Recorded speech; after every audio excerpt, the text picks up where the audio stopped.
So you're back here again with a Looking Glass Forum. We're drawing a distinction between the darkness and the light, holding up a standard in the battle for American liberty, and remembering the day of the Lord to keep it holy. Thank you for coming back to Looking Glass Forum.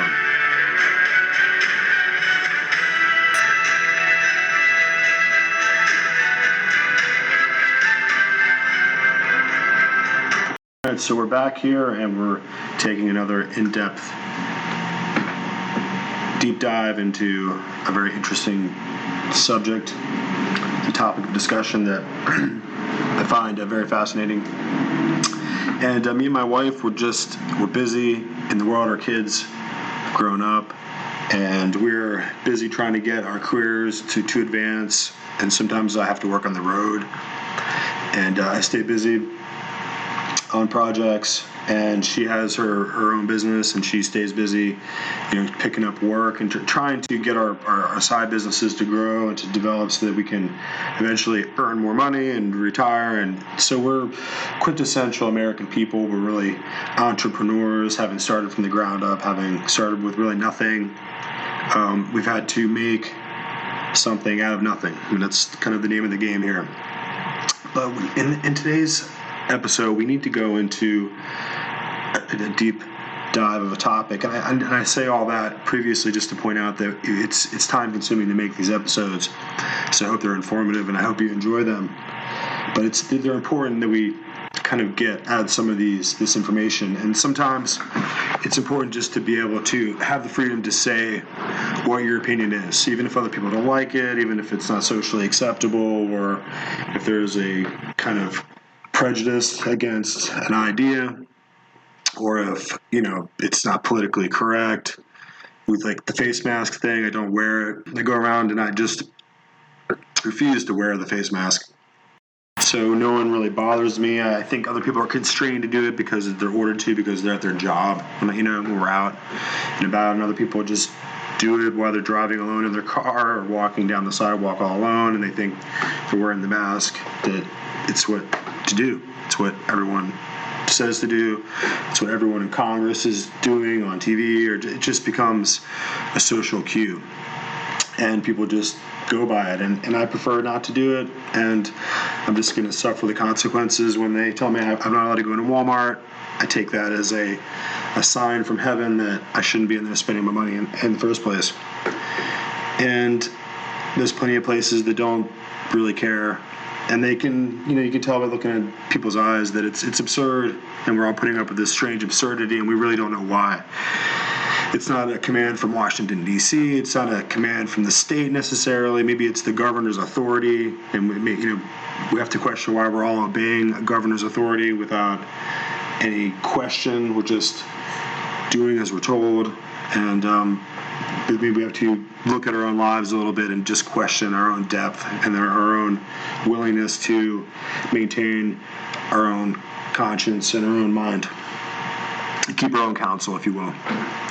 So now we have this kind of disaster, Joe Biden in office. It's fascinating watching him bumble around with these absurd executive orders. He's just piling them up. And if executive orders are like anything else, every time he signs a new one, it just cheapens the paper that it was written on. And I can't imagine how much power or how much authority are behind these bizarre proclamations, but I think the man has gone insane. I think Kamala Harris is chomping at the bit and foaming in the mouth to get in there and, who knows, try to just topple this country once and for all. She did wear a very obnoxious purple outfit to her, symbolically to her thing. People are picking up on that. But what I want to talk about today is, free speech, and that's what this is all about. But also free thinking and free intellectual pursuit, and that's what this episode is going to require. I don't want to spend too much time, but I want to point out that we have to do part 2 of the Pontifex Maximus episode, and we really need to dig in deep into the history of what that is to understand where we're at in 2021.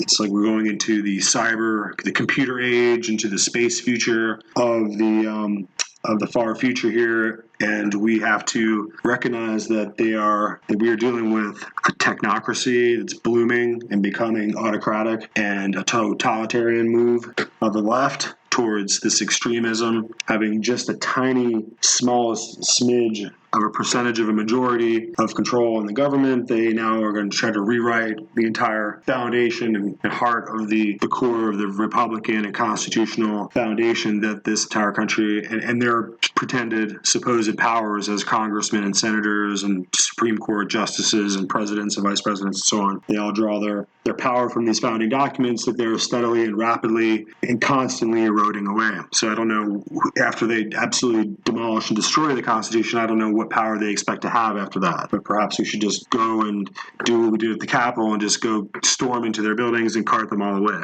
I don't see why we shouldn't. I mean, if they're not going to actually stand up for and defend the foundation of the authority of the documents by which they get their own job description, perhaps we should have the same equivalent respect for their jobs as they do, and for the Constitution that they do. But let's go on. Let's move on to something that's really intensely fascinating. And it really goes back to the question of the Adalid dynasty. And this is, to put it in a nutshell here, is the priest kings of the mystery religion of Babylon. And they were set up for quite a long time there in Babylon, and the fascinating history of Babel and Nimrod, and going back to the beginning when he first tried to set up a world kingdom, a world empire, if you will. And in order to get into this subject matter, we have some really interesting clips that we're going to play real quick, and they're just going to be a historical layout to get us up to speed. So let's go ahead and give it a shot here. I think it's going to be the Fuel Project. That's who we're going to be listening to these really interesting little excerpts, and it's going to be from the Fuel Project, and you should check it out. Ham had a son called Cush, and through the family line of Cush there came a man called Nimrod. The Bible reports it like this. The descendants of Ham were Cush, Mizraim, Put, and Canaan. The descendants of Cush were Seba, Havilah, Sabta, Rama, and Sabtika. The descendants of Rama were Sheba and Dedan. Cush was also the ancestor of Nimrod, who was the first heroic warrior on earth. Since he was the greatest hunter in the world, his name became proverbial. People would say, "This man is like Nimrod, the greatest hunter in the world." He built his kingdom in the land of Babylonia, with the cities of Babylon, Erech, Akkad, and Calneh. From there he expanded his territory to Assyria, building the cities of Nineveh, Rehoboth-ir, Calneh, and Resen, the great city located between Nineveh and Calah. I include verses 6 and 7 in this reference because it's important to note the extra attention given to Nimrod in comparison with the other descendants of Ham. Even so, this only hints at his importance in the history of mankind. He was possibly the first king in world history. This is the first time the word kingdom is mentioned in the Bible. He was master and commander of a vast empire, the first man of renown, the first heroic warrior on earth. But when the Bible reports that Nimrod is the first mighty man in history, a fierce warrior and a great hunter, we should avoid being tempted into thinking highly of him, because the Hebrew root of the word for mighty man actually translates into English as tyrant. The Jewish Talmud calls him a hunter of the souls of men, and the famous Jewish historian Josephus also talks of Nimrod as a tyrant or dictator. Indeed, his name, Nimrod, literally means "let us revolt" or the rebel, and unlike the other descendants of Ham, who mostly ended up in Africa or China, Nimrod, who was believed was born in modern-day Ethiopia, headed towards the Tigris-Euphrates Valley. That's right, the exact spot where the Garden of Eden had been. The fact he was returning to the scene of the original fall of man to build his empire is significant in itself. He clearly meant something symbolic by it. Perhaps he was identifying with that scene of original rebellion. Perhaps he was metaphorically trying to build a new Eden by his own power and apart from God. Perhaps he was identifying with Cain by stubbornly returning to the spot that Cain had been expelled from. Perhaps it was all of these reasons, but it was here that he built the city of Babylon.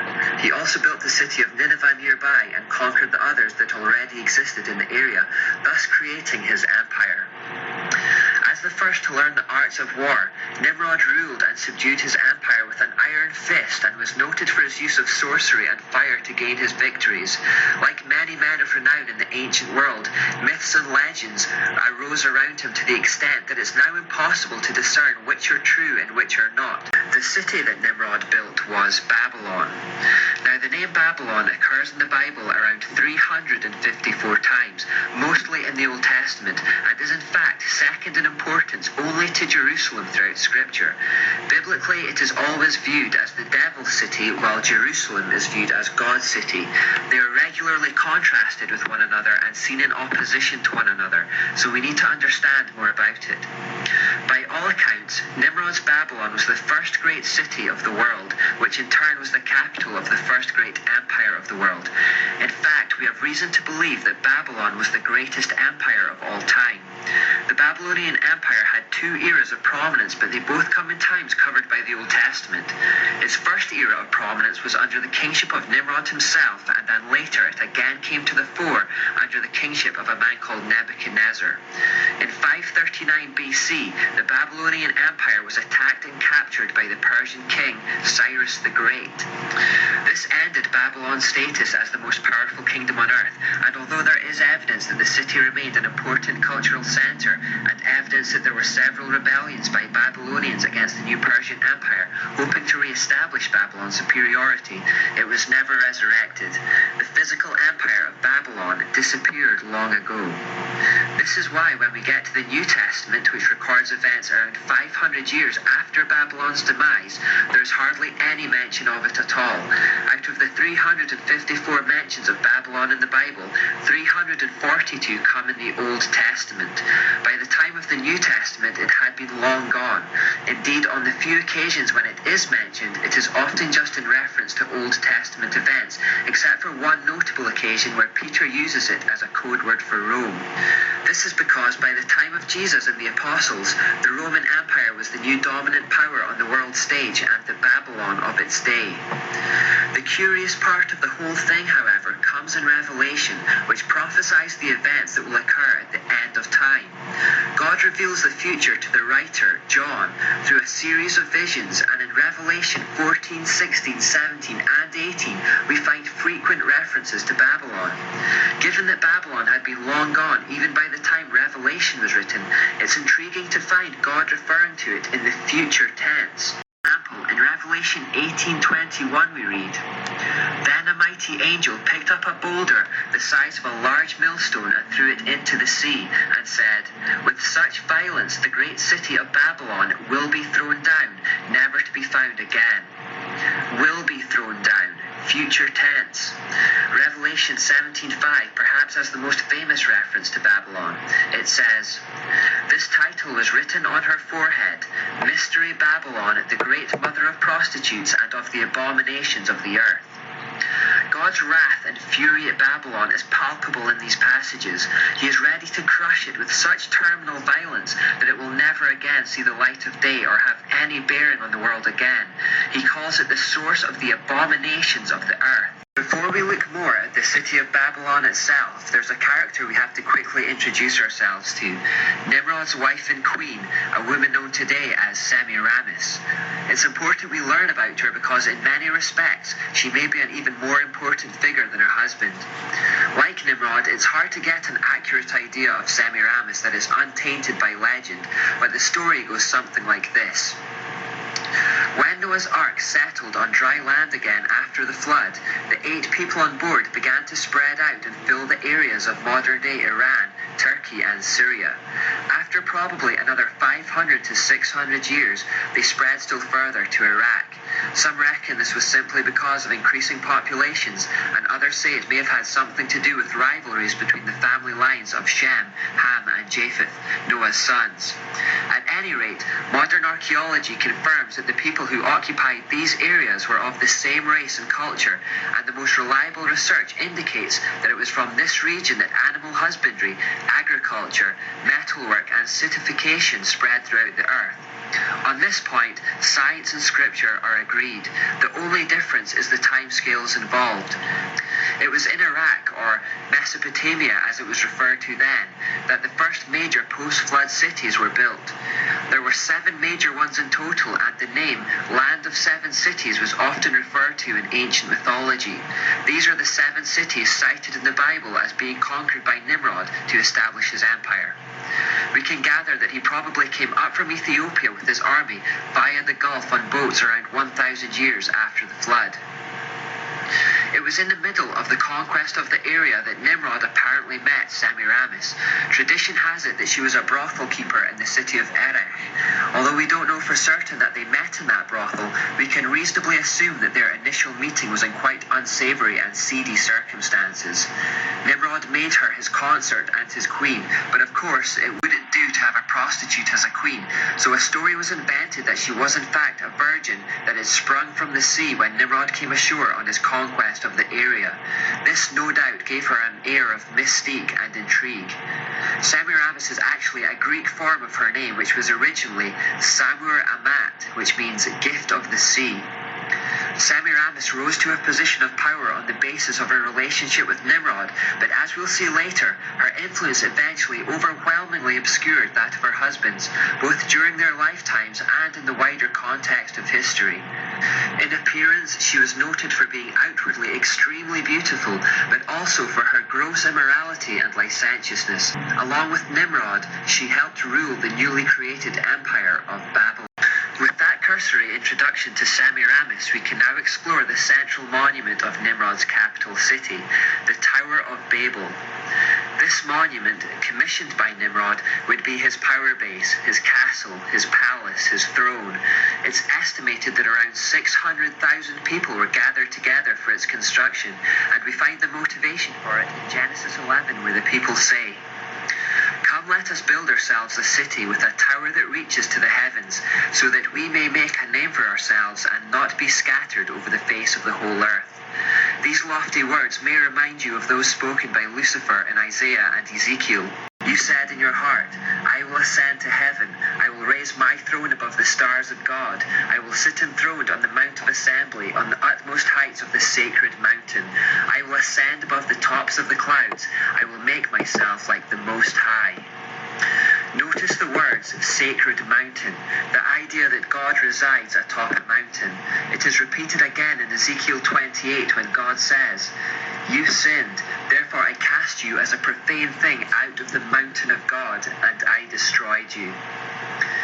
Now, the Tower of Babel is often misrepresented in paintings. You'll often see it look something like this. But it was actually a kind of ziggurat, which is a pyramid-like shape. Indeed, from the Babylonian ziggurats we get similar structures in Egypt, Africa and South America, remains of which can still be seen today and are amongst the world's most beloved tourist attractions. The reason that they are this particular shape is that they were built to represent mountains. Nimrod built the Tower of Babel to represent a sacred mountain, at the top of which he would have his throne room, his heaven, and he would rule from there not just as a king but as a god. It represents the deification of man, the idea that man can become a god. It is the old serpent's lie from Eden. Nimrod's subjects would have to ascend up the steps of the mountain for his council. In a city full of low-lying, flat-topped roofs, he would literally be the Most High amongst them, a constant visual reminder to the people of his supremacy. Wherever they were within Babylon and for miles around, they would see the top of the tower and to know that their king and God was keeping a watchful eye over them from heaven, monitoring their every move. This would strike a mixture of fear and awe into his subjects. Nimrod was the initiator of the idea of emperor worship, although it may not have been his idea originally. Evidence suggests that Semiramis was actually the brains behind this concept, and that it was a clever device for helping them keep a tight grip on their subjects. She appeared to understand that a surefire route to gaining earthly honor, prestige, and power is through religious authority. Spiritual authority secures temporal authority.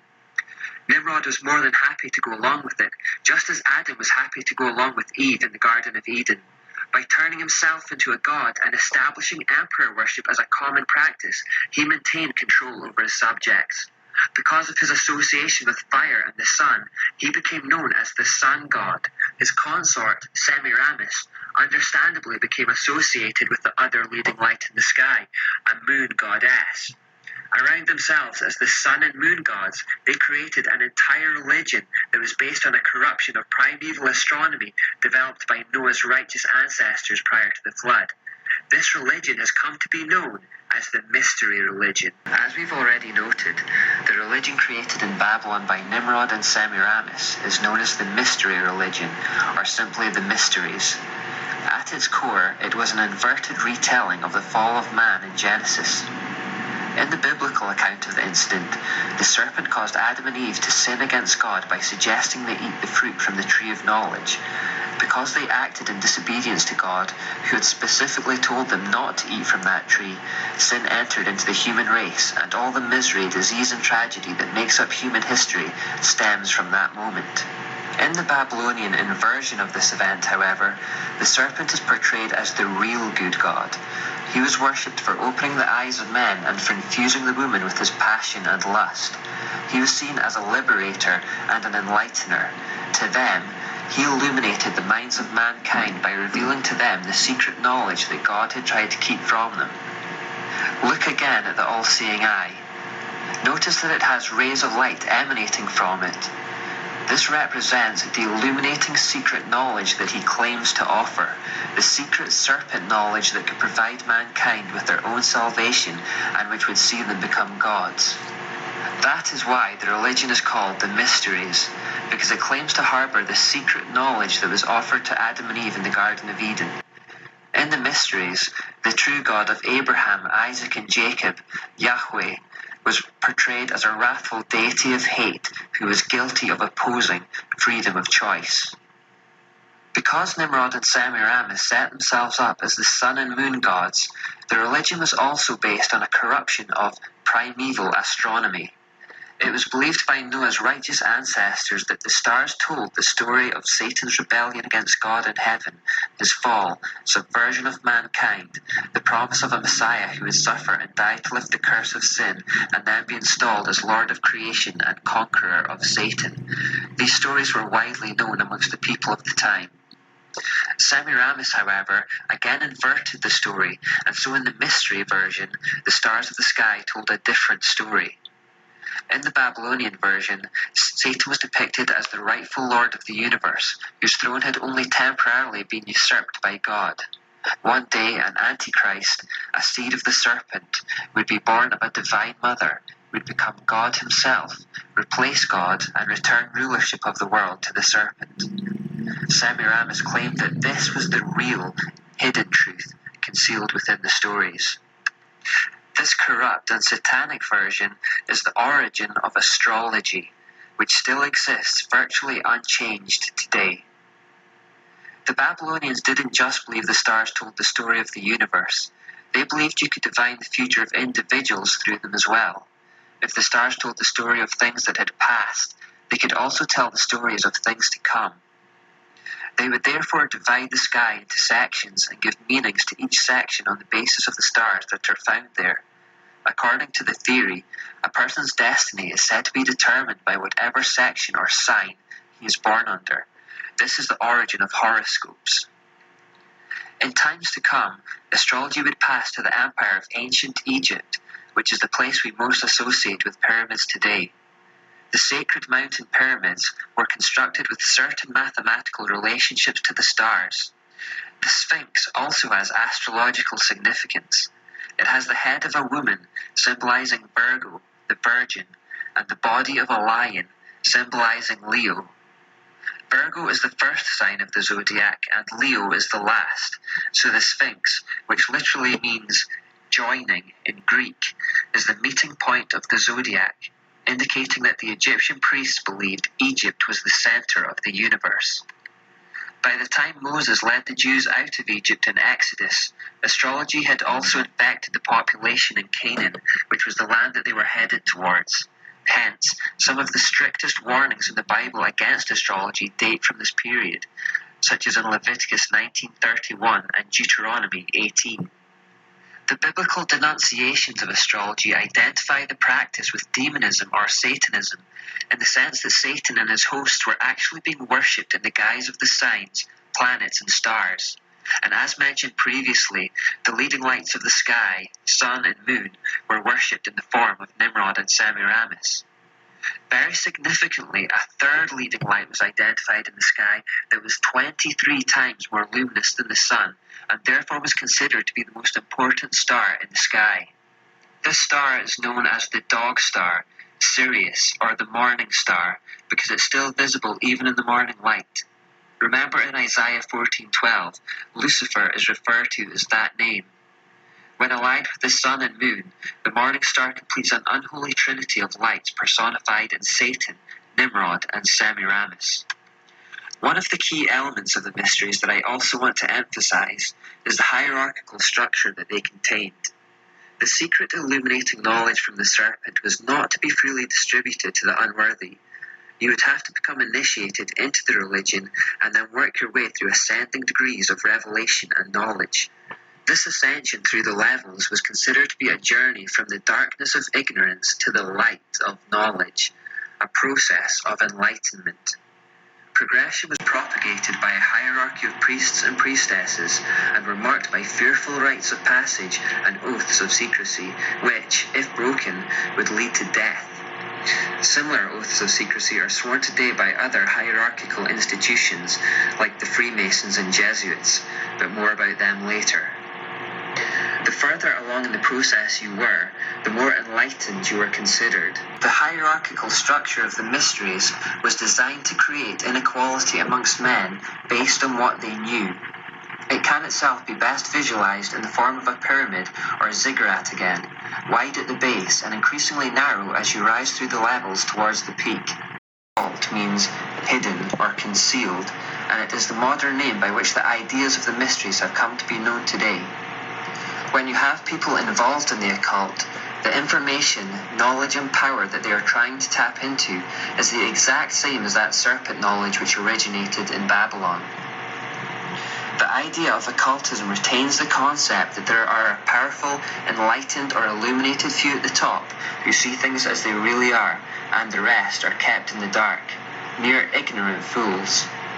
The enlightened few consider the average mass of people to be almost subhuman, like cattle, who deserve to be led like cattle and treated like cattle. This knowledge hierarchy is replicated in almost all occult societies today, like Freemasonry for example, and it fulfills an important function of allowing Satan to pervert by small degrees.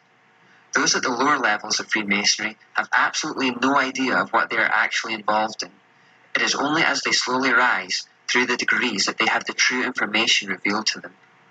By perverting in small stages and in the passing of time, people lose sight of just how far they're straying and can be led to accept things that they would otherwise have flatly rejected if they had been given the full revelation from the start.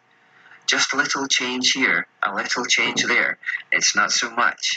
And yet with enough small changes and with enough time, a person or society can be completely transformed without even realizing it. This kind of system that needs to keep knowledge concealed from the masses, by its very nature, necessitates the use of symbolism, gestures, monuments, secret words and signs to ensure that those in the dark are kept in the dark. That's why the occult makes heavy use of these devices.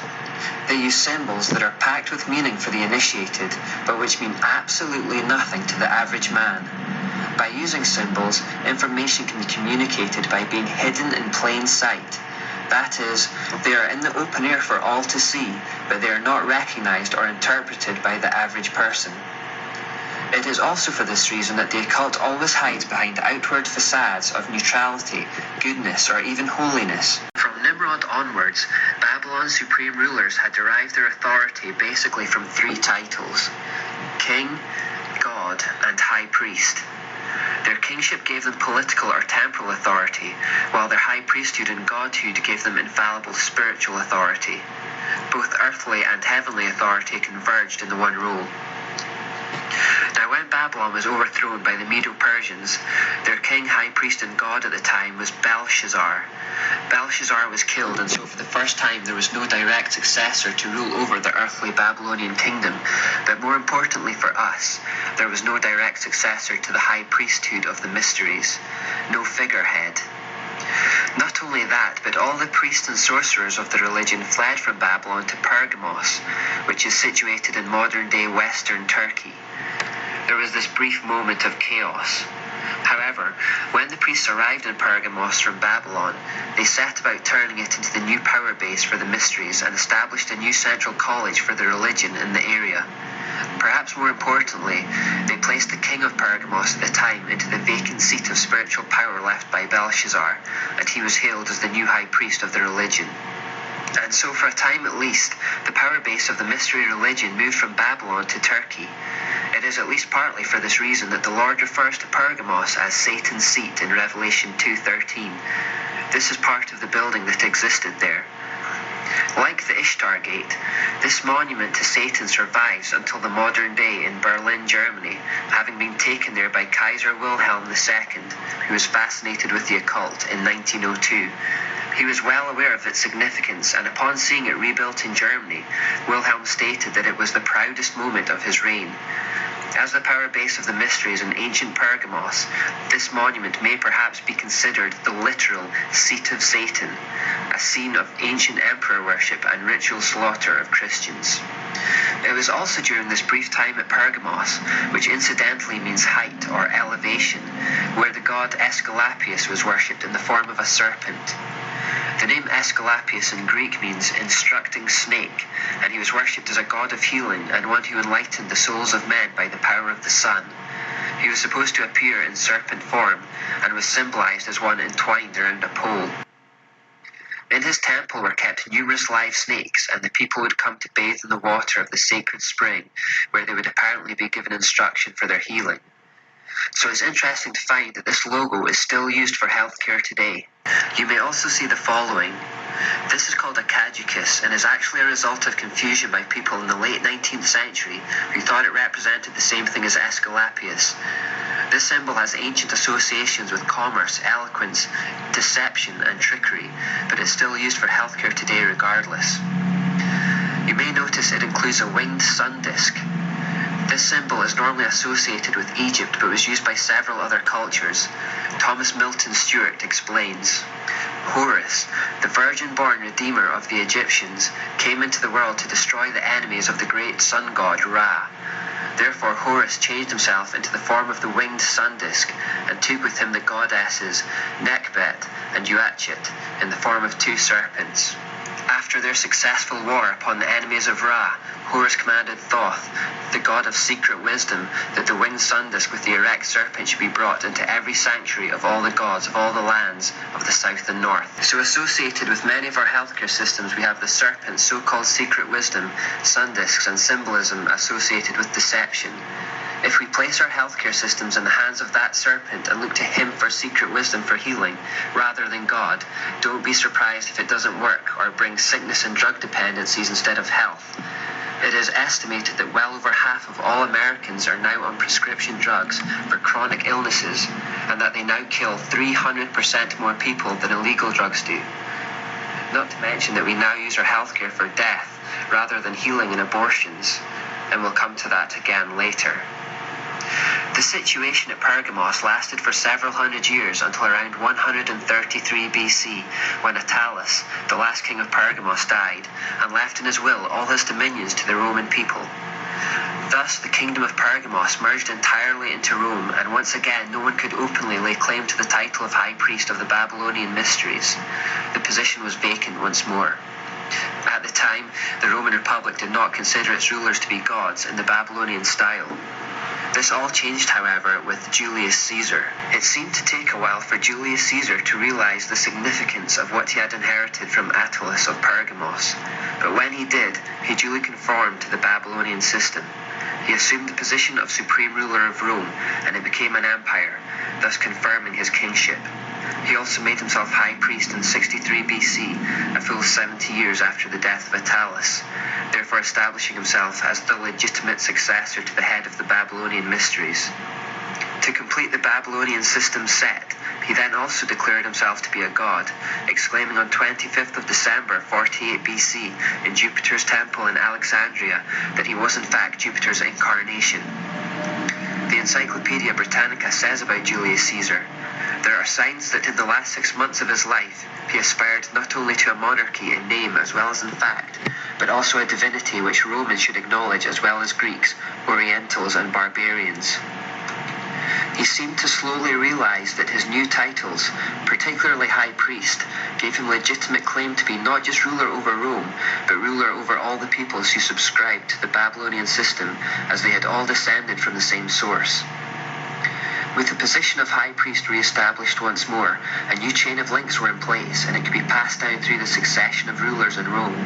It was from Julius Caesar's name that the subsequent Roman emperors took the name Caesar, which was thereafter a title invested with kingship, priesthood, and godhood. This fact gives added poignancy to the trial of Jesus before Pontius Pilate. When Pilate brought Jesus before the Jews, he asked them, "Shall I crucify your king?" The chief priests answered, "We have no king but Caesar." What they were effectively saying is that their true God was not their king. Their only king was Caesar, head of the Babylonian mysteries and the earthly head of the satanic system of worship. It was another of those straight choices between two kingdoms, as all choices of this type are. In that declaration, they chose the kingdom of darkness. They paid the penalty for that declaration too. Just as the Lord gave the Jews into the hands of Nebuchadnezzar after they corrupted themselves with the worship of Baal in the Old Testament, so he gave that generation of Jews into the hands of the Roman emperors who they professed to follow as punishment. In 70 AD under Titus, and some decades after they had made their declaration at the trial of Jesus that he was not their king, the Roman army marched upon Jerusalem and destroyed it along with the temple. Thus Babylon and Rome have in common that they both destroyed the temple in Jerusalem. The gospel eventually reached Rome, which was the epicenter of the greatest empire in the world at the time. What happened here would have particular significance because what was decided in this city would be carried across Europe and the earth to its furthest outposts. So what did happen here? Christianity dropped into the midst of a city completely under the spell of Babylonian worship, and whose emperor was the current high priest of the mysteries. Not an easy beginning. The people of Rome were thoroughly indoctrinated with the habits, superstitions and traditions that had originated with Nimrod and Semiramis. To be honest, it was a cesspit. Therefore, it should come as no surprise to learn that Christians were bitterly persecuted by the Romans. The claim that particularly infuriated Roman emperors was that Jesus was the way, the truth, and the life, and that no one comes to the Father except by me, as he said in John 4:16. This was a direct challenge to their position as gods. Christians utterly denied all pagan gods and refused to bow down to any of them, knowing that in doing so, they would be bowing down to demons and by proxy be bowing to Satan himself. This meant that whenever a tragedy occurred in Rome, Christians were made scapegoats, being blamed for bringing the wrath of the gods upon the people because of their unwillingness to sacrifice, appease or pay tribute to them. Christians' unwillingness to bow to emperors as gods was also considered an act of sedition. The consequent brutality of the Roman Empire towards Christians has gone down in infamy. Once captured, Christians were thrown to lions for sport in colosseums, while the baying crowd watched them being torn limb from limb. They were dipped in oil and then set alight at the side of the roads to become living human torches. Another method of execution was being sewn into animal skins and then led to die at the fangs and claws of wild animals. Some were noted to have had crowns of metal nailed into their heads. The book of Hebrews in the Bible reports that some were placed inside a hollowed-out tree and then sawn in half. It wasn't until Emperor Constantine, who signed the Edict of Milan in 312 AD, that allowed for the tolerance of Christianity, that the persecution really came to an end. Now, the world at large traditionally sees this as the best thing that could ever have happened to Christianity, but I'm going to suggest it wasn't.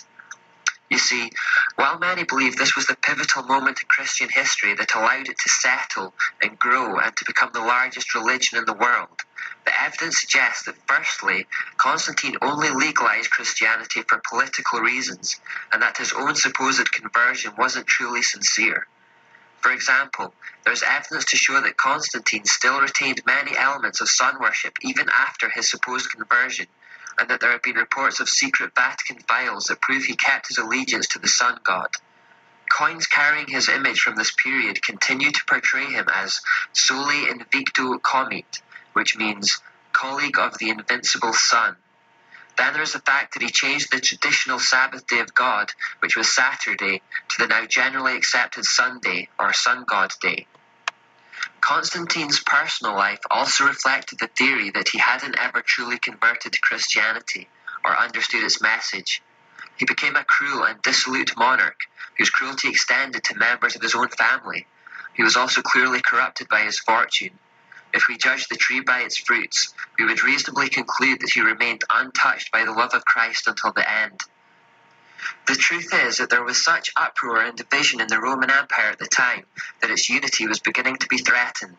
If the unity of Rome was threatened, so was Constantine's grip on power. Persecution, if anything, was making the Christians stronger, so from Constantine onwards, the persecution and killing stopped, and instead Christian leaders were manipulated and lured with promises of wealth and power. Constantine basically appealed to the vanity and pride of the bishops of the time. He went on a charm offensive and bestowed a number of favours on the church. Instead of martyring bishops, he began to treat them as his political aides and gave them a say in his empire's political affairs. They were raised to a high rank and given a life of great opulence in the imperial city. Very naturally and predictably, signs of worldliness appeared amongst them, like pursuit of luxury and personal ambition. Error and corruption began entering the church, and a focus on wealth acquisition crept in. They forgot Jesus' pronouncement that his kingdom is not of this world in John 18:36, and soon became double-minded. One of the main reasons we should suspect Constantine never truly converted was that he failed to relinquish his inherited title of Supreme Pontiff, or High Priest, that had first been assumed by Julius Caesar. Constantine therefore remained the official earthly head of the mysteries throughout his life. It wasn't until 376 AD that the young Emperor Gratian became the first to refuse the position of Supreme Pontiff, considering it inconsistent with faith in Christ. In addition, he also legally abolished paganism in the empire at this time, although this abolition didn't extend to the city of Rome itself, where it was still rampant. In fact, Rome at this time was colloquially referred to as the sink of all superstitions. After Gratian refused the office of Supreme Pontiff or High Priest, it became vacant once more, and the links in the chain that had gone back to Nimrod were broken, but only for 2 years. It was soon reinstated to Damascus, the then Bishop of Rome, who had gained the position after much fighting and bloodshed with rivals. This position of Supreme Pontiff has been held by the Bishop of Rome ever since. The Bishop of Rome is better known today as the Pope, and therefore the Catholic Pope is still the head of the mysteries of Babylon and its pagan offshoots today. If we follow this to its logical conclusion, as shocking as this may sound, the Pope is therefore still the earthly head of Satan's system of worship.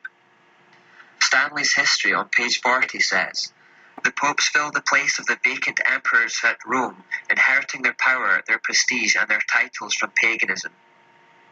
Pope Damascus recognized the power inherent in his new title.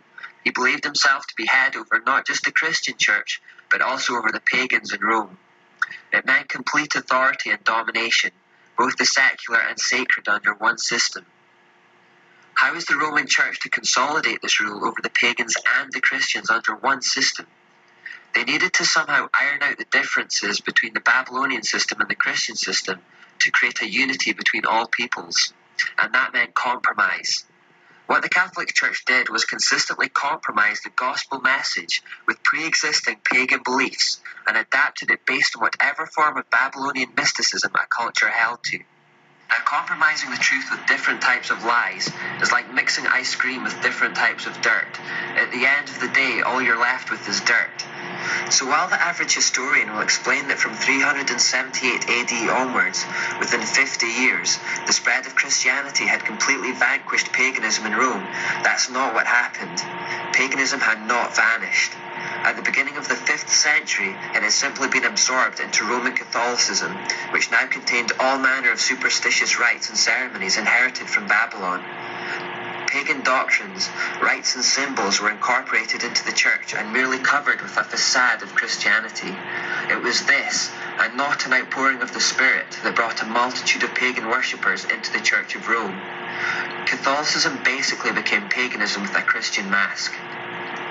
It was after this time that the words of warning given by the Apostle Paul to Timothy began to be fulfilled. The Spirit clearly says that in later times some will abandon the faith and follow deceiving spirits and things taught by demons. Such teachings come through hypocritical liars whose consciences have been seared as with a hot iron. They forbid people to marry and order them to abstain from certain foods, which God created to be received with thanksgiving by those who believe and who know the truth. Celibacy, compulsory fasting, idolatry and baptismal regeneration and many other false ideas quickly became the accepted doctrines of the Church. I'll give you an example of what I mean. One of the main differences between Christianity and paganism was that Christianity was monotheistic while paganism was polytheistic. Trying to get the pagans to give up their multiple gods proved tricky, and so, in order to merge the two systems, the Roman Church began to suggest the idea of patron saints. In effect, what they said was, you don't need to stop praying to all these various gods and goddesses. All you have to do is call them by a new name.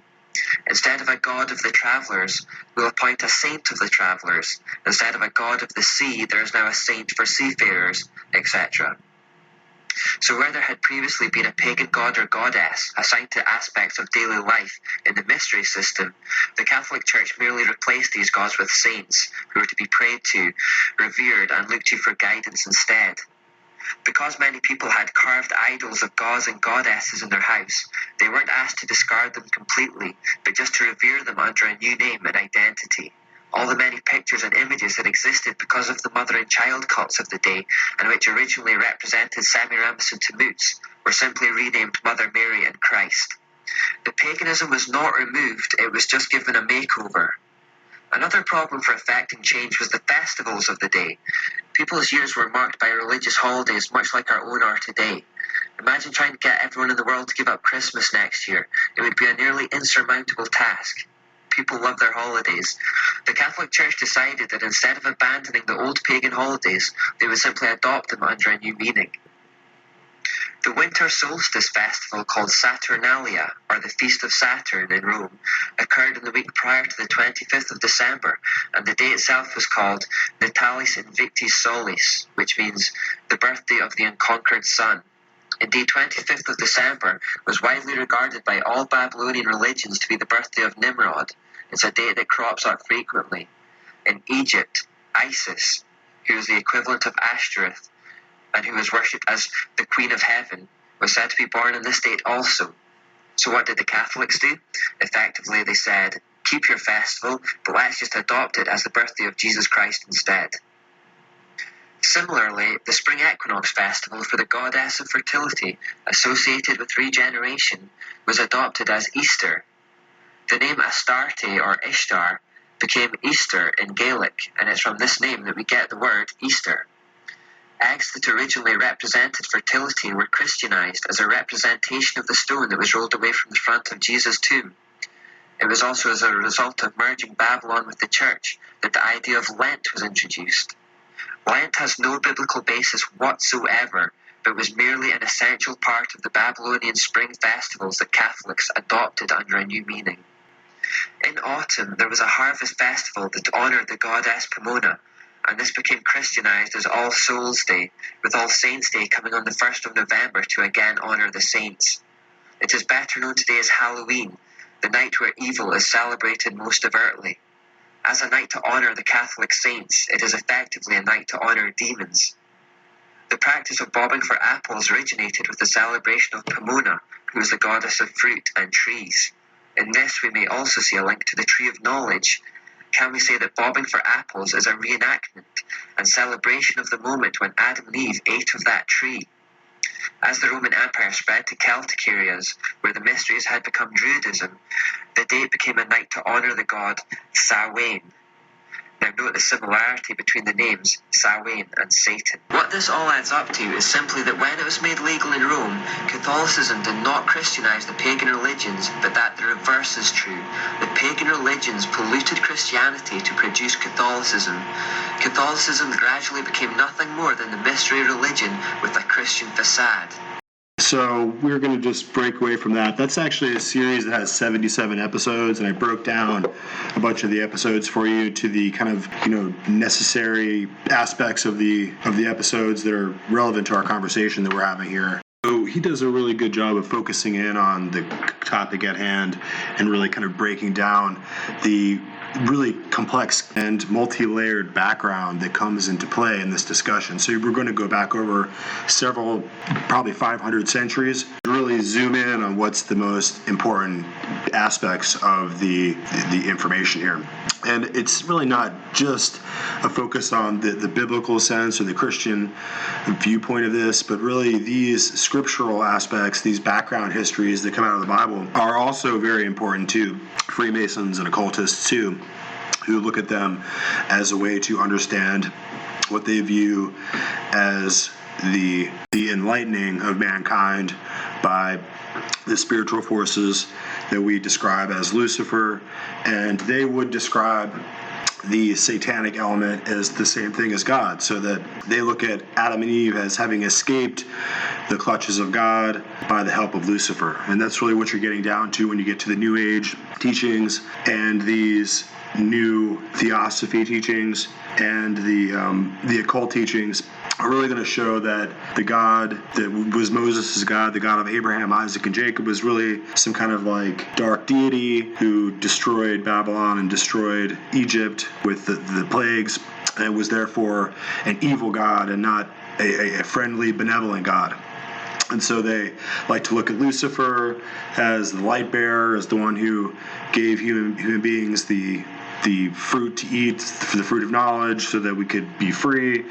And so they look at Lucifer as the hero, and that's just something that it's ultimately an inverted hermeneutic, so that they're going to look at the God Jehovah in the Bible as the enemy. And that's their operating thesis.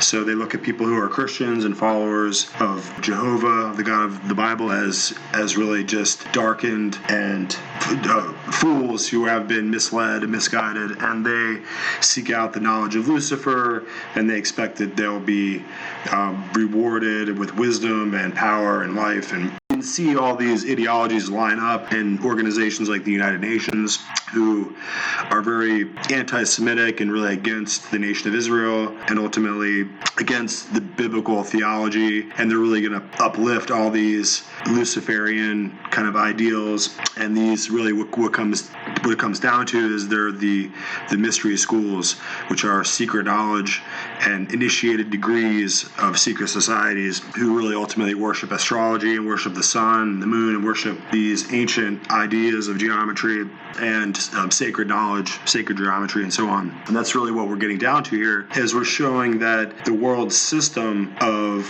horoscopes and star signs and, hey, I'm a Scorpio and you're a Pisces, and all those kind of antiquated thinking is really coming out of really Rome, and it was really bequeathed to Rome ultimately by the priest kings of Babylon, who were the high priests and the supreme Pontifex Maximus of the mystery cults of Babylon. And ultimately what we were getting to in these episodes is, and he focused on it two different times if you were listening, but that Babylon ultimately was defeated by the Medo-Persian Empire, and the Medes and the Persians came in, destroyed Babylon, and sent it was Cyrus the Great, and they sent the priest kings, the hierophants, they were like the pharaohs, the god kings of which became the Attila dynasty, and they sent them away, and they drove them out basically, and they fled to Pergamos, which was in Turkey. So we're establishing this kind of hidden part of history in order to show how the progression of this mystery college, this ultimate secret society, this secret Gnostic system of degrees and initiation rites actually traveled, and how it moved through history. So in order to really establish these data points, I'm going to go ahead and read this interesting article I found online. And I have a lot of material, so I want to try to move through it pretty rapidly here. But this article is called "Priests of Babylon Moved to Today's Turkey. They Became the Kings of Pergamum." Nebuchadnezzar's successor, Marduk, set the stage for the submission of the empire to the Medo-Persians. Weakened over the next few decades by internal divisions, the strongly fortified Babylon fell without a fight in 539 BC to Cyrus the Great's forces. The Persians were generally tolerant toward the nations they defeated, allowing them to retain their culture and religion. An example of their permissive attitude came soon after the fall of Babylon. Cyrus issued a proclamation returning the Jewish captives to Babylon to Jerusalem with instructions to rebuild the temple destroyed by Nebuchadnezzar. Though the Persians did not initially interfere in Babylon's religious practices, the political power of the Babylonian priesthood, who were Chaldean magi, eventually became a problem. The temple had always been central to Babylonian life, with an entire culture and economy surrounding the ziggurat of Marduk. As a result, the Chaldean priests were a powerful elite. They were often more powerful than the Babylonian king himself. The monarch had to acknowledge the priest's intermediary role and take the hands of Marduk before assuming the throne. The king thus became the son of the god and was obliged to protect the religious hierarchy. The priests, frustrated by the Persians' tolerance, when in an attempt to retain their behind-the-scenes political power, they installed one of their own priests posing as the king's brother, Smerdis, as ruler of Babylon. The impostor was discovered and killed by the Persians following a subsequent revolt when the priests again set up their Babylonian ruler. The Persian king Xerxes came and destroyed Babylon in 487 BC. In the process, he tore down the temples and removed the statue of Marduk. At this point, around 480 BC, the Babylonian priests are thought to have left the city and reestablished their base elsewhere. According to one source, the defeated Chaldeans fled to Asia Minor and fixed their central college at Pergamos and took the palladium of Babylon, the cubic stone, with them. Here, independent of their state control, they carried on the rites of their religion. That's a quote from William B. Barker, Lares and Panate, or Sicily and its governors, and it was published in 1853, and that was page 232. And we continue. The Attalid dynasty ruled an empire with their capital at Pergamum during the 3rd and 2nd century BCE, fighting for their place in the turbulent world following the death of Alexander the Great. The Attalids briefly flourished, with Pergamum becoming a great Hellenistic city famed for its culture, library, and its great altar. For in the year 133 BC, the young king of Pergamon, Attalus III, died, leaving his territory and his treasure to the city and people of Rome. While Attalus' bequest had some precedent, it was nevertheless unusual and was the first to be accepted by Rome. Its acceptance had consequences and affected the subsequent course of Roman history. Bible scholars further indicate that the Chaldean priesthood did not make Pergamus their final home. When the city was given to Rome, the priesthood sought out the new power center and moved to the Italian peninsula. Within the pagan Roman Empire, they were able to continue their ancient Chaldean practices. This influence gradually extended into Roman Christianity. According to John Woolvard, Chancellor of Dallas Theological Seminary, when the teachers of the Babylonian mystery religions later moved from Pergamum to Rome, they were influential in paganism, Christianity, and were of many so-called religious rites which have crept into ritualistic churches. That little article seems to help us to trace, historically speaking, the movement and the progression and the continuation of the cult of Babylon, this ritualistic mystery religion that really began back with Nimrod and continued as this emperor worship and this priest king who would eventually be epitomized in the person of Nebuchadnezzar, who was famous in the Old Testament Bible scriptures as having come to Jerusalem and confronted Jerusalem and destroyed it. And they took some of the implements of God, of Yahweh, out of the temple and kept them in the temple there in Babylon. So Babylon was considered to be the great empire of the entire earth until the Medo-Persians came and destroyed it ultimately.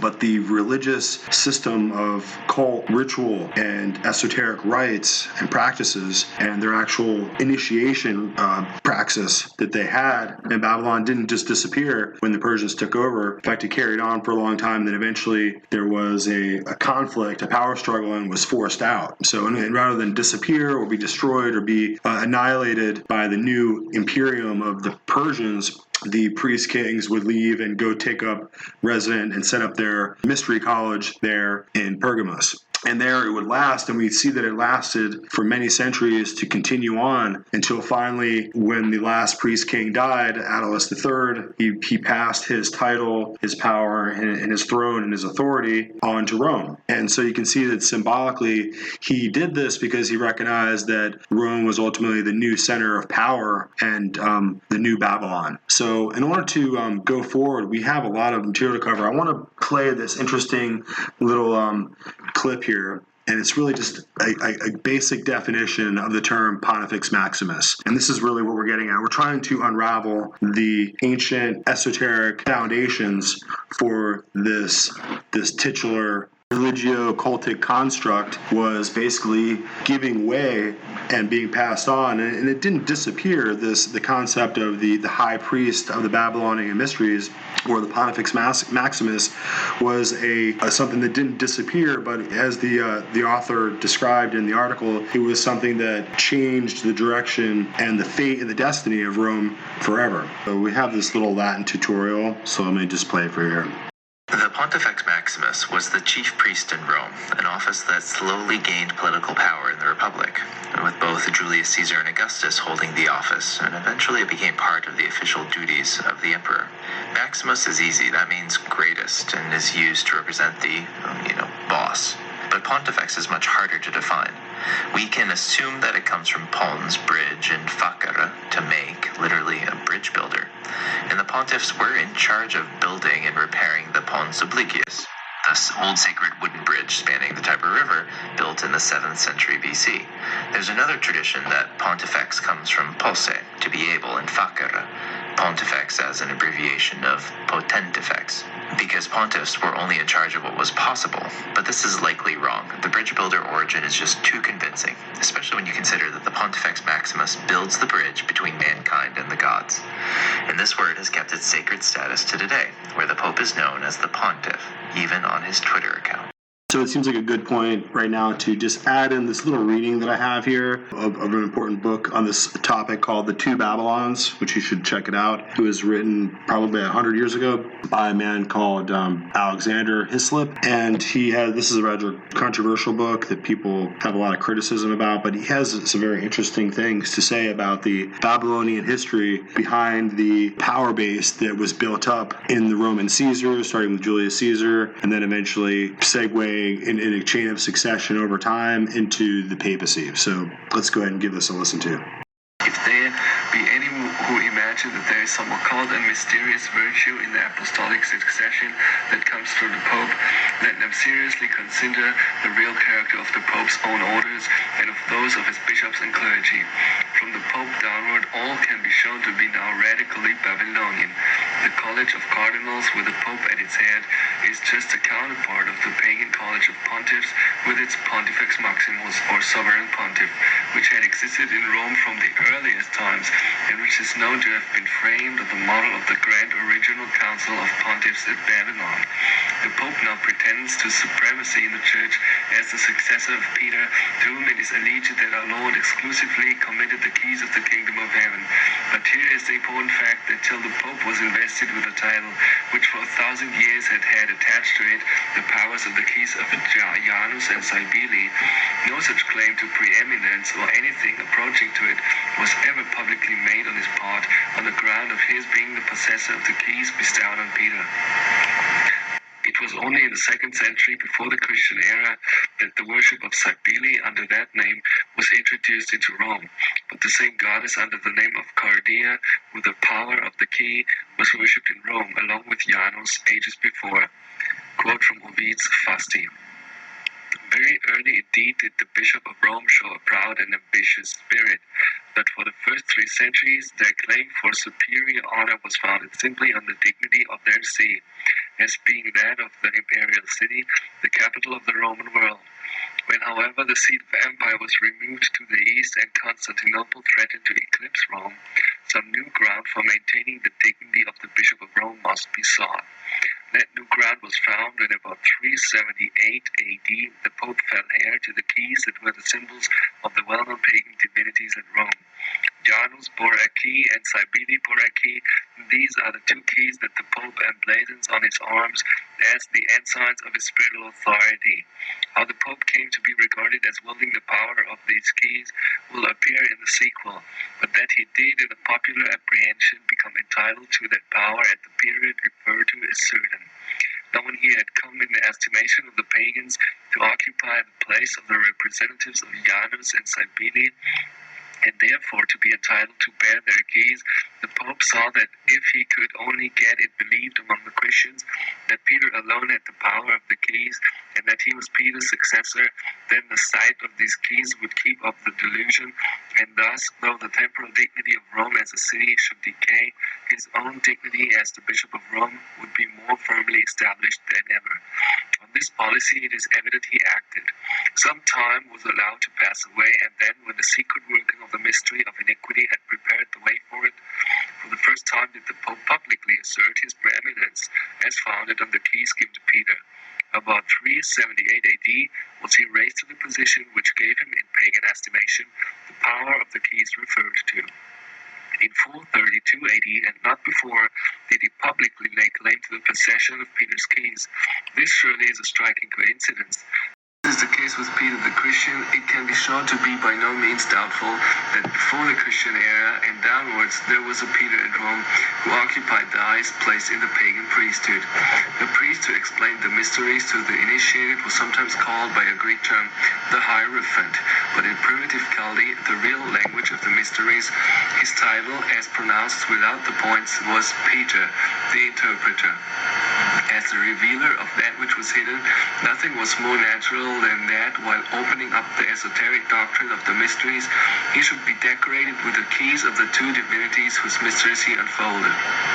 The Turkish muftis, or interpreters of the Koran, derived that name from the very same verb as that from which comes miftah, a key. Mafteach in Hebrew is a key. Thus we may see how the keys of Janus and Cybele would come to be known as the keys of Peter, the interpreter of the mysteries. Yea, we have the strongest evidence that in countries far removed from one another and far distant from Rome, these keys were known by initiated pagans not merely as the keys of Peter, but as the keys of a Peter identified with Rome. In the Eleusinian mysteries at Athens, when the candidates for initiation were instructed in the secret doctrines of paganism, the explanation of that doctrine was read to them out of a book called by ordinary writers the book Petroma, that is, as we're told, a book formed of stone. But this is evidently just a play upon the words, according to the usual spirit of paganism, intended to amuse and distract the vulgar.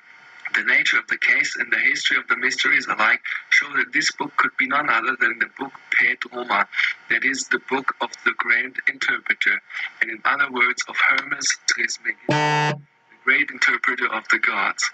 In Egypt, from which Athens derived its religion, the books of Hermes were regarded as the divine fountain of all true knowledge of the mysteries.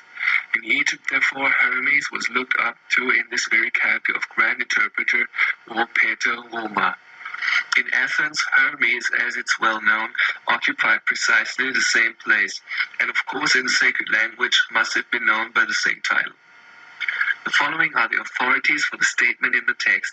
Jamblichus says that Hermes, meaning the Egyptian, was the god of all celestial knowledge, which being communicated by him to his priests, authorized them to inscribe their commentaries with the name of Hermes. Wilkinson. Again, according to the fabulous accounts of the Egyptian Mercury, he was reported to have taught men the proper mode of approaching the deity with prayers and sacrifice. Wilkinson. Hermes Trismegistus seems to have been regarded as a new incarnation of Thoth and possessed of higher honors. The principal books of this Hermes, according to Clemens of Alexandria, were treated by the Egyptians with the most profound respect and carried in their religious processions. In Egypt, PETR was used in this very sense. Compare Bunsen hieroglyphs, where PTR is said to signify to show. The interpreter was called Hierophantes, which has the very idea of showing in it. The Athenian or Grecian Hermes is celebrated as the source of invention.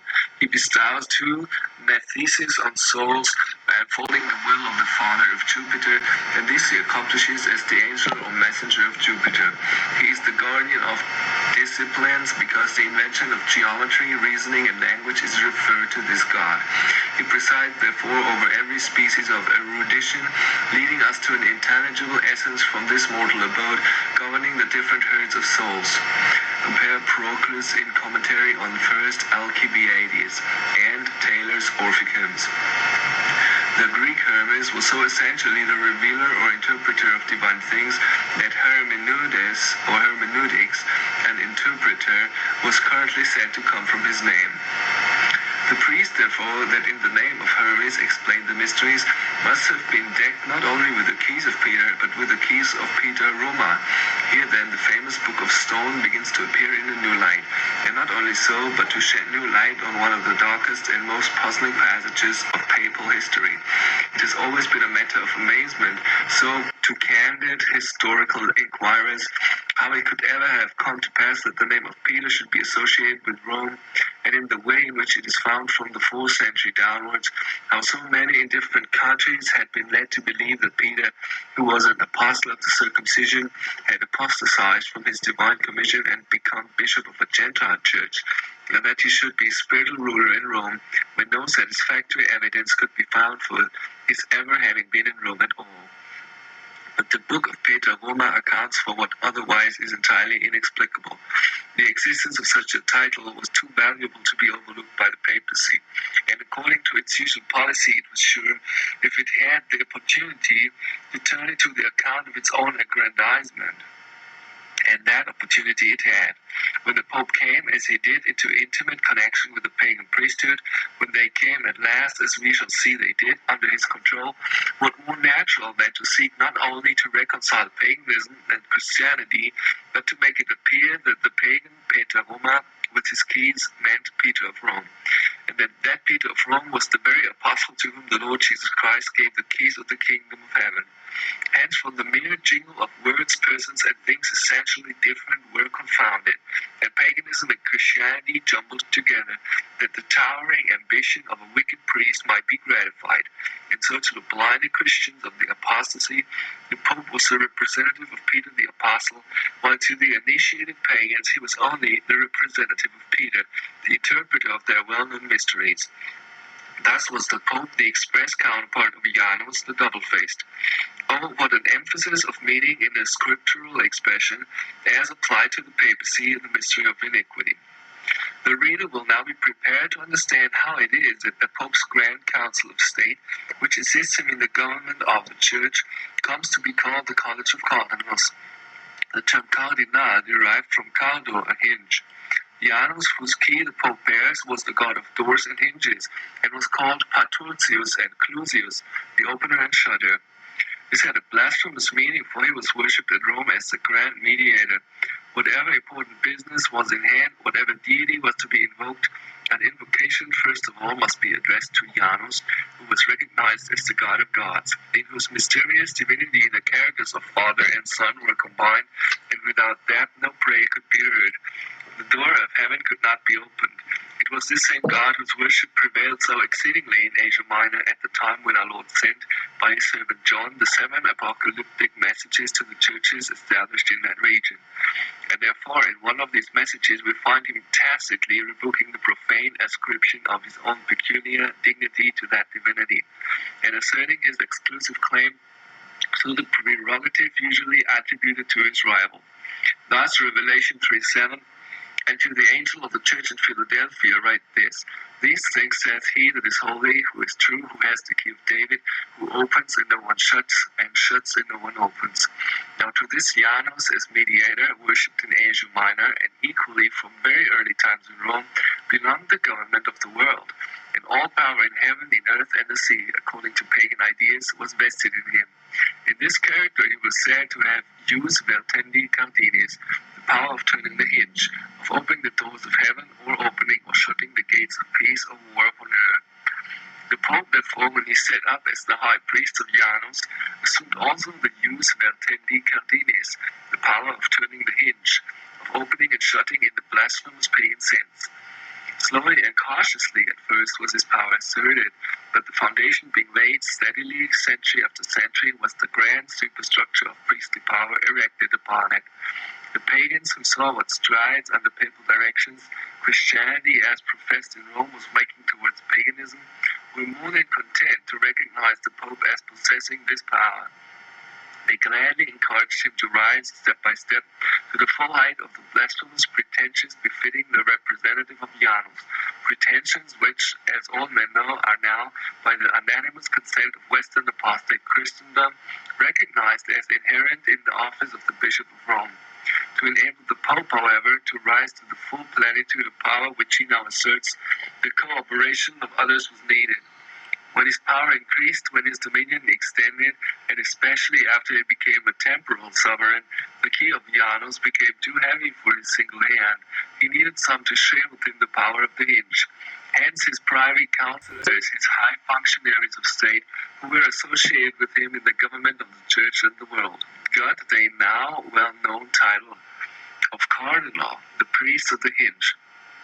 This title had been previously borne by the high officials of the Roman Emperor, who as Pontifex Maximus had been himself the representative of Janus, and who delegated his power to servants of his own.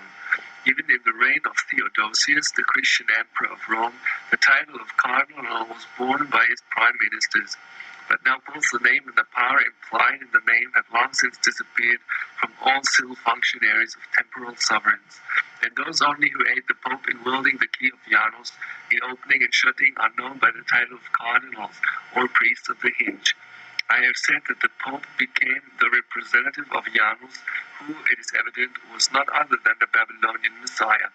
If the reader only considers the blasphemous assumptions of the papacy, he will see how exactly it has copied from its original. In the countries where the Babylonian system was most thoroughly developed, we find the sovereign pontiff of the Babylonian god invested with the very attributes now ascribed to the Pope. Is the Pope called God upon earth, the vice god and vicar of Jesus Christ? The king in Egypt, who was sovereign pontiff, was, says Wilkinson, regarded with the highest reverence as the representative of the divinity on earth. Wilkinson shows that the king had the right of enacting laws and of managing all the affairs of religion and the state, which proves him to have been sovereign pontiff. Is the Pope infallible, and does the Church of Rome in consequence boast that it has always been unchanged and unchangeable? The same was the case with the Chaldean pontiff and the system over which he presided. The sovereign pontiff, says the writer just quoted, was believed to be incapable of error, and in consequence there was the greatest respect for the sanctity of all the edicts, and hence no doubt also the origin of the custom that the laws of the Medes and Persians could not be altered. Thus the Pope received the adorations of the cardinals, the king of Babylon as sovereign pontiff was adored in like manner. Wilkinson's Egyptians. The infallibility was a natural result of the popular belief in regard to the relation in which the sovereign stood to the gods. For, says Diodorus Siculus, speaking of Egypt, the king of Pharaoh was believed to be a partaker of the divine nature. The adoration claimed by Alexander the Great evidently came from this source. It was directly in imitation of the adoration paid to the Persian kings that he required such homage. From Xenophon we have evidence that this Persian custom came from Babylon. It was when Cyrus had entered Babylon that the Persians for the first time testified their homage to him by adoration. For before this, says Xenophon in his Syro-Poet, none of the Persians had given adoration to Cyrus. Are kings and ambassadors required to kiss the Pope's slippers? This too is copied from the same pattern. For, says Professor Gaussen, quoting Strabo and Herodotus, the kings of Chaldea wore on their feet slippers, which the kings they conquered used to kiss. In kind is the Pope addressed by the title of Your Holiness, so also was the pagan pontiff of Rome. The title seems to have been common to all pontiffs. Symmachus, the last pagan representative of the Roman emperor, as a sovereign pontiff, addressing one of his colleagues or fellow pontiffs on a step of promotion he was about to obtain, says, I hear that Your Holiness, Sanctitatem Tuam, is to be called out by the sacred letters. far-famed chair came from the very same quarter as the cross keys. The very same reason that led the Pope to assume the Chaldean keys naturally led him also to take possession of the vacant chair of the pagan Pontifex Maximus. As the Pontifex, by virtue of his office, had been the hierophant or interpreter of the mysteries, his chair of office was as well entitled to be called Peter's chair, as the pagan keys to be called the keys of Peter, and so it was called accordingly. The real pedigree of the far-famed chair of Peter will appear from the following fact. The Romans had, says Boer, as they thought till the year 1662 AD, a pregnant proof not only of Peter's erecting that chair, but of his sitting in it himself. For till that year the very chair on which they believed, or would make others believe, he had sat, was shown and exposed to public adoration on the 18th of January, the festival of the said chair. But while it was cleaning, in order to set it up in some conspicuous place of the Vatican, the 12 labors of Hercules unluckily appeared on it.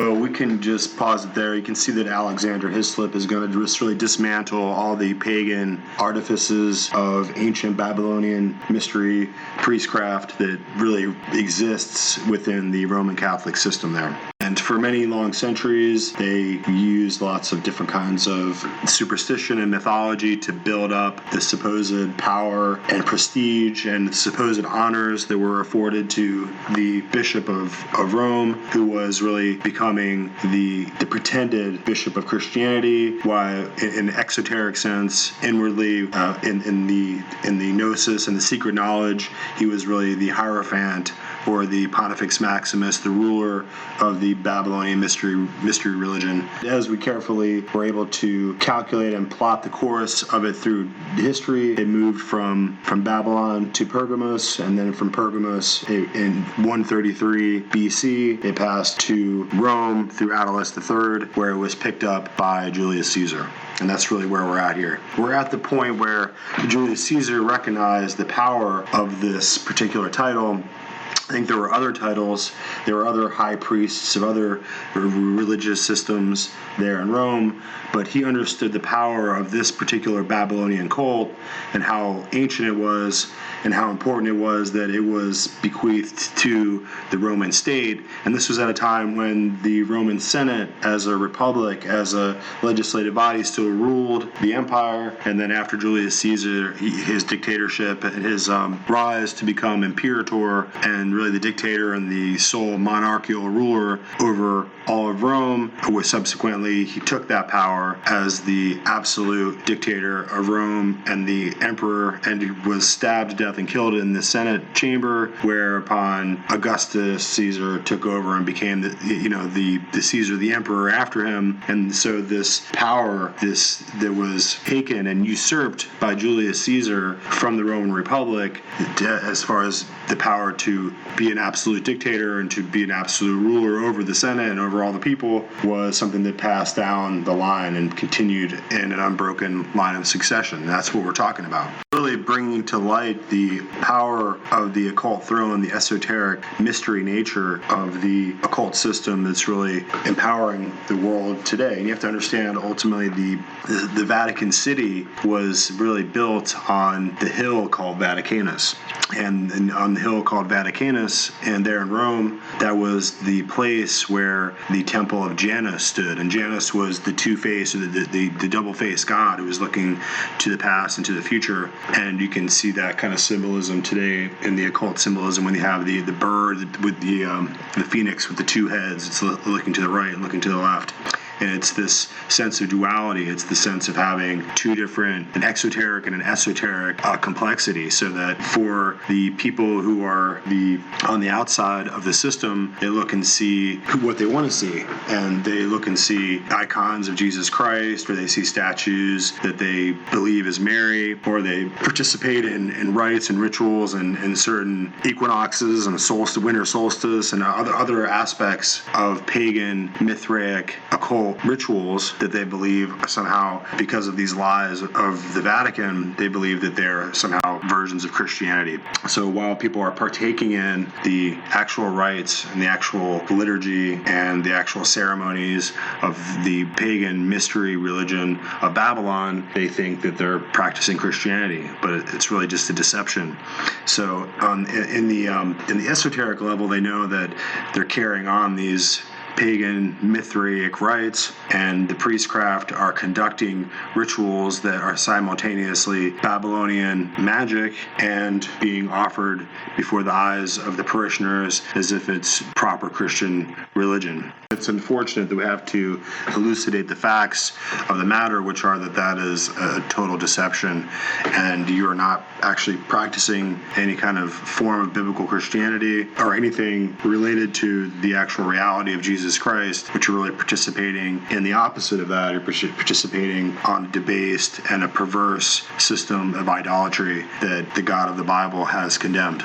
In order to further make this point, we have this fascinating discussion here, and it moves kind of fast, by Chuck Missler. He's kind of an authority on the topic as far as historically speaking on these matters. So let's listen to him break down this connection, that goes into the Dark Ages, the connection between the popes of old and the Caesars of imperial Rome, and the system of secret pagan ritualism and astrotheology, which is really just sun worship that really is in the background. So that's really what connects us from the Pope that you have in Rome today all the way down through time to Theodosius and Constantine and back to Julius Caesar. And it's this constant theme of worshiping the Venus or worshiping the celestial bodies or the constellations or the stars, worshiping the sun and the moon. And it's this system of hidden pagan ritualism that masquerades as a pretended Christianity that's really the issue of concern here. And it's this carrying on with knowledge the title of Pontifex Maximus as if it's some kind of like biblical Christian priesthood that's connected to the apostles, when it's nothing could be further from the truth. So let's listen to Chuck Missler here.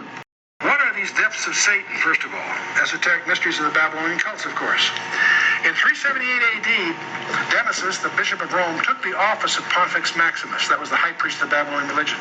It previously had been the prerogative of the Caesars, but here he took it on, and that when the Christian church now had as its titular head Pontifex Maximus, the very title from the Babylonian paganism. But let's get into the papacy. This is the core issue here. Let's review this. And I want to apologize in advance for any of you who are from a Catholic background, because I'm pretty confident we're going to talk about some history that you may not be aware of. And I'll give you bibliographical references at the end where you can verify this. I do encourage you not to believe a word I say, but to do your own homework. But let's take a look.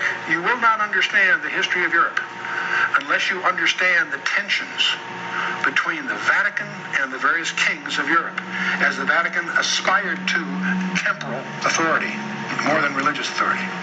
The word pope, of course, simply means papa or father. It initially applied to all Western bishops, by the way. About 500 AD, it began to be restricted to the Bishop of Rome. For 500 years, the bishops of Rome were not popes, by the way. What about Peter? The Roman Catholics promote a tradition that Peter was the first pope. It's fiction. There's no historical basis for this.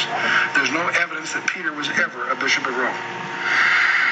In fact, he himself seems to have a foreboding over his successors. In 1 Peter 5:3, he says, neither as being lords over God's heritage, but being examples to the flock is his emphasis. Just the opposite, if you will. And by the way, there are people that argue the word Babylon in his second letter, it shows up there as a code name for Rome. That's not true. Babylon was a major Jewish center. In fact, that's where the Babylonian Talmud was compiled. That's all another myth that we'll talk about later in the study of Revelation.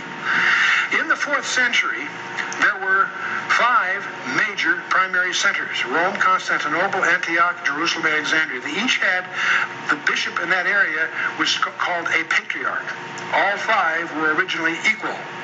In 395 AD, when the empire divides, Antioch, Jerusalem, and Alexandria acknowledged the leadership of Constantinople. Not Rome, Constantinople. That's one reason Constantine moved it. But that started a struggle between Rome, pagan Rome, if you will, and Constantinople. And that struggle goes on for quite a while.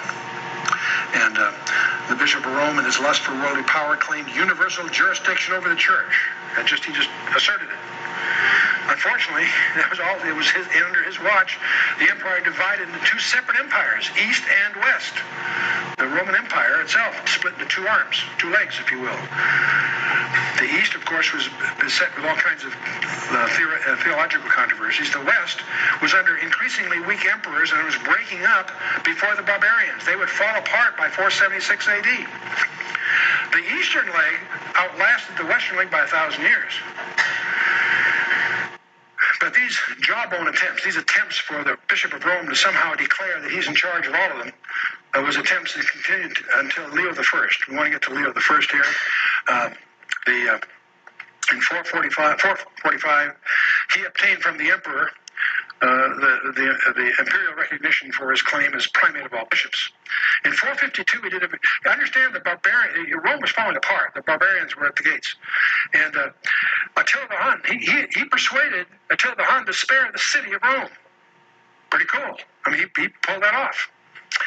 In 455, a few years later, Geopolitical, the Vandal, he did the same thing. He talked him into having mercy on the city. These jawbone attempts, these diplomatic moves, really earned Leo I his reputation. He had it made. So he declared himself Lord over the whole church. He advocated exclusive universal papacy, just following along here, the same claims that predecessors had, but in his case, he sort of earned some respect here. And he proclaimed that resistance to his authority was a sure path to hell. These are the kinds of assertions that are starting to. They also advocated the death penalty for heresy. So these guys are starting to get pretty tough. But we have the fall of Rome. And Syncretism was the Roman Pope when the Western Empire came to an end. That's roughly 476 AD. And now there was no civil authority. All the fragmented kingdoms of the barbarians gave all kinds of opportunities to do deals among and the Pope became one of the more commanding figures in the West. Not because of his political authority, just as a center of influence. Gregory I is regarded by many scholars as the first pope. Others would say Leo was. There's debates in that in various ways. But Gregory I was quite a guy. If there had been more popes like him, I think the world would have a whole different estimate of the papacy. He labored unceasingly over the purification of the church. He deposed neglectful or unworthy bishops. He opposed the sale of offices. That's called simony. But let's get to a guy by the name of Charlemagne. Zacharias was instrumental in making Pepin the king of the Franks. The Franks was the Germanic people that occupied western Germany and northern France. And so this pope was instrumental in letting Pepin become the king of the Franks. Succeeding pope requested Pepin to lead his army to Italy to conquer the Lombards, which had pillaged Israel, and he did, and he succeeded. And he gave the center core of Italy to the Pope. That became the beginning of the Papal States, if you will. And that continued, by the way, all the way till 1870, when Italy regained those lands back, all except the Vatican City itself. So they had that for 1,100 years, thanks to Pepin. Now, Pepin has a son by the name of Charlemagne who becomes a major player. And he turns out to be one of the greatest rulers of all time. That's why we're getting into this a little bit here. But he reigned 46 years, through many wars and incredible conquests. And his realm included Germany, France, Switzerland, Austria, Hungary, Belgium, and parts of Spain and Italy. So that was the so-called Holy Roman Empire, if you will. And he helped the Pope, and the Pope helped him. They had a real duet going here. And he was one of the greatest influences to bring the papacy to a position of world power, following the traditions. I might mention he's the grandson. Charlemagne was the grandson of Charles Martel, who stopped the Moors in 732. That was a big thing in European history. And Charles Martel, the Moors were taking over Europe. And at Tours, France, he stopped. So Charlemagne is his grandson. So he comes from a very distinguished background.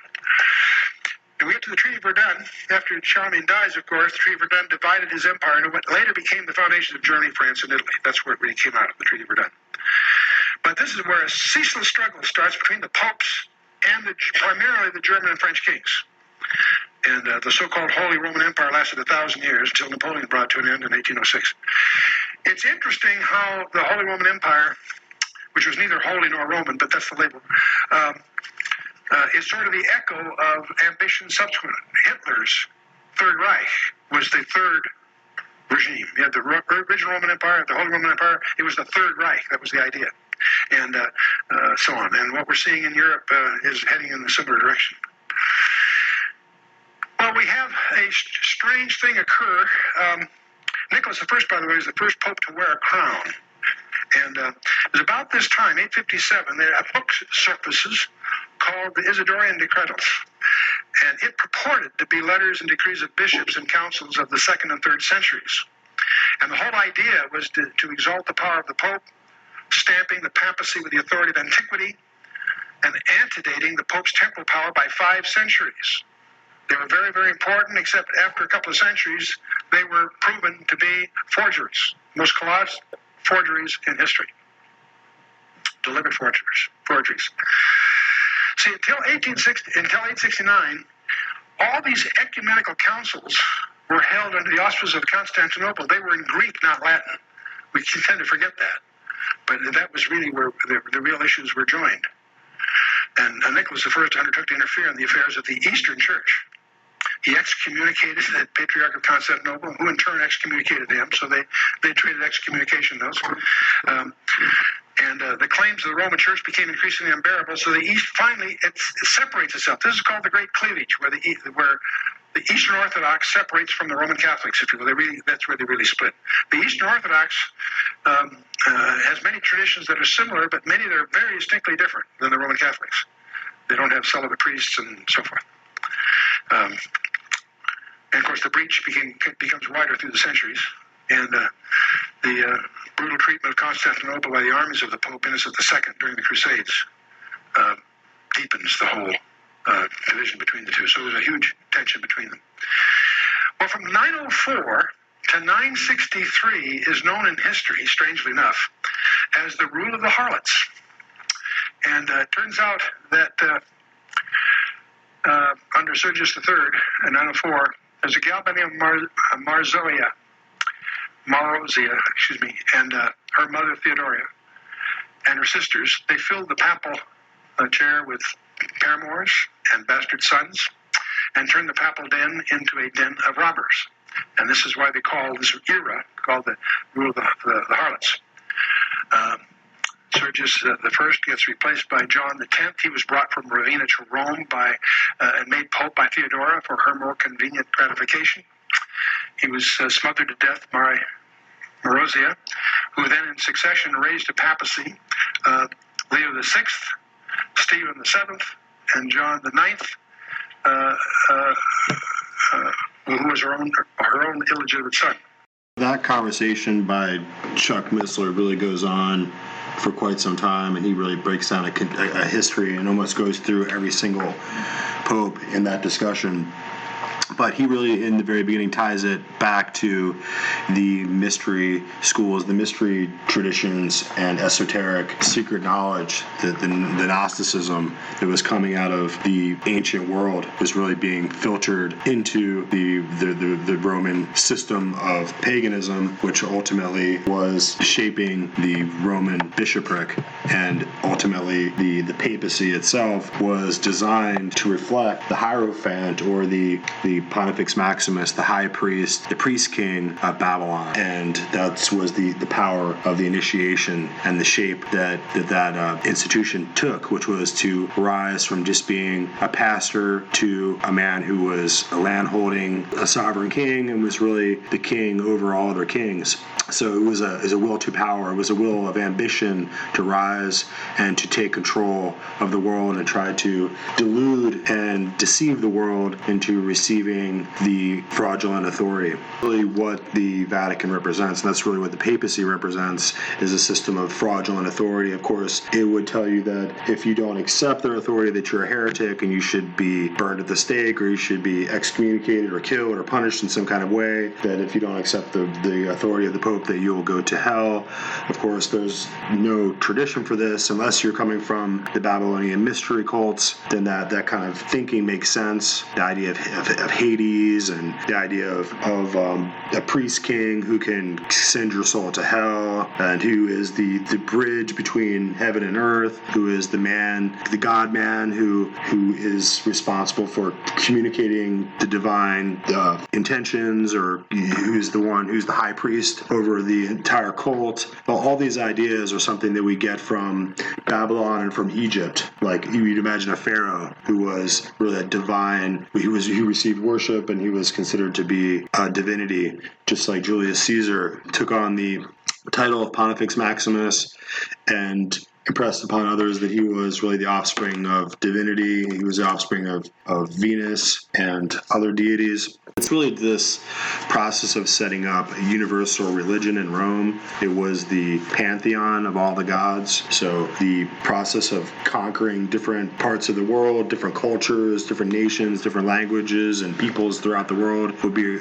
conquered and assimilated into the Roman Empire. And just like the Medo-Persians under Cyrus long ago, they wouldn't tear down or destroy their worship or their system of ritual or the system of religious ceremony, but they would actually inculcate it into the Roman pantheon, build it in with all the other temples, and they would actually allow people who were conquered by Rome to continue to worship their religious system, to worship their gods as they saw fit, as long as they did it within the universal pantheon of Roman religion. And once you were conquered and your people were made part of Rome and you accepted that authority, then your religious icons could be put into the pantheon. You could set up a temple there, and you could worship any god that you chose to, as long as you did it underneath the Roman rule, or the Pax Romana, the peace of Rome. And so we're really just following this tangent of this system of occult mysticism as it moves down through time, and we're tracing it all the way back to Babylon, where the Medo-Persian Empire under Cyrus comes in and destroys Babylon and ultimately pushes the cult of Babylon. The Pontifex Maximus, the high priest of the Babylonian system, is ultimately going to set up shop in Pergamum, or Pergamus, depending on which translation you're using. It's the positioning of this college, this unique system of religious worship that's being positioned there in Pergamum, that ultimately lasts for many centuries. And ultimately, Attalus III, the last priest king of this Babylonian cult, would bequeath, like we said before, bequeathed his titles and all of his lands and his possessions and his royal authority to Rome in 133 BC. And there kind of sat quietly, not being recognized by anyone until Julius Caesar would come along, and he would take on this title of high priest of the Babylonian cult at the Pontifex Maximus, and he would, when he takes on that title, he would have to accept the role that he is becoming the God man. He's becoming the high priest, the priest king over all the Babylonian cults.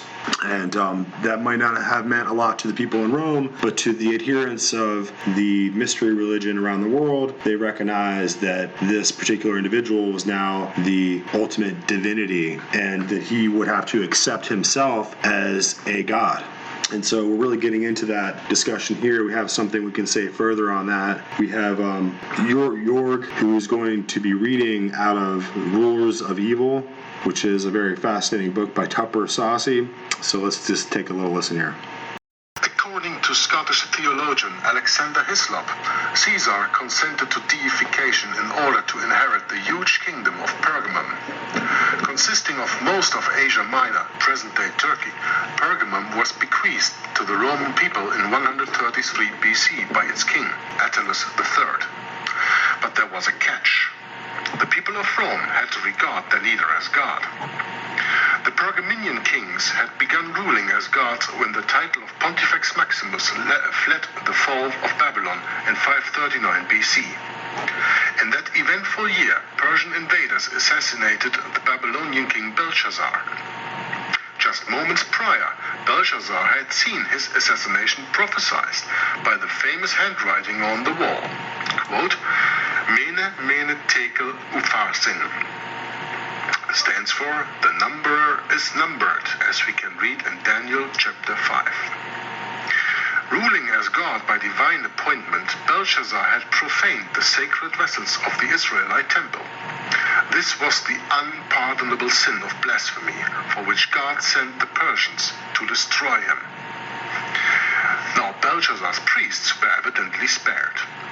Rather than submit to the Persian conquerors, they furtively gathered together all their portable treasures, entitlements, codes, inscriptions, astrology, sacred formula, and insignia, and fled with them northwesterly to Pergamum. Since the rulers of Pergamum were already practicing Babylonian religion, they were honored to receive the fugitive Babylonian college and their great endowment. Pergamum, the new residence of Pontifex Maximus, became a showplace for despotism. The neighboring Greeks reflected its sudden transformation with the myth of Midas, the king whose touch turned everything to gold. Babylonian rule graced Pergamum with the world's greatest medical complex, the Asclepion, dedicated to the god of pharmacological healing, Asclepius. Pergamum became the most important humanist learning center, its library housing more than 200,000 scrolls. Mark Antony would later move these assets to Alexandria as a gift to Cleopatra. Many of them eventually found their way from Alexandria to the Medici Library in Florence, where we have Medici learning against learning, and the Medici are also an old papal bloodline, so there are probably a lot of all these scrolls in the Vatican. When Attalus III died in 133 BC, he bequeathed all his kingdom's Babylonian grandeur to the Romans. But no Roman emperor was deemed fit to receive it because the Roman constitution had never suffered a man to be deified. The bequest lay unclaimed until 48 BC, when Caius Marius Caesar was declared God Almighty in the Serapeum, Alexandria's temple of Jupiter. Deification entitled Caesar now to assume the title Pontifex Maximus. To indicate his infinitely holier status, he took the name Julius.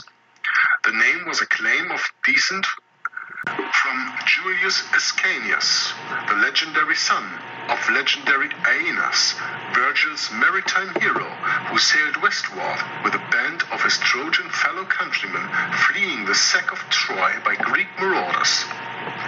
Assisted by the whole heavenly network of mythic deities, Aeneas led his followers to sacrifice their individuality for a glorious collective existence that would one day be called Rome. This is a so very interesting sentence, I cannot go over it without commenting.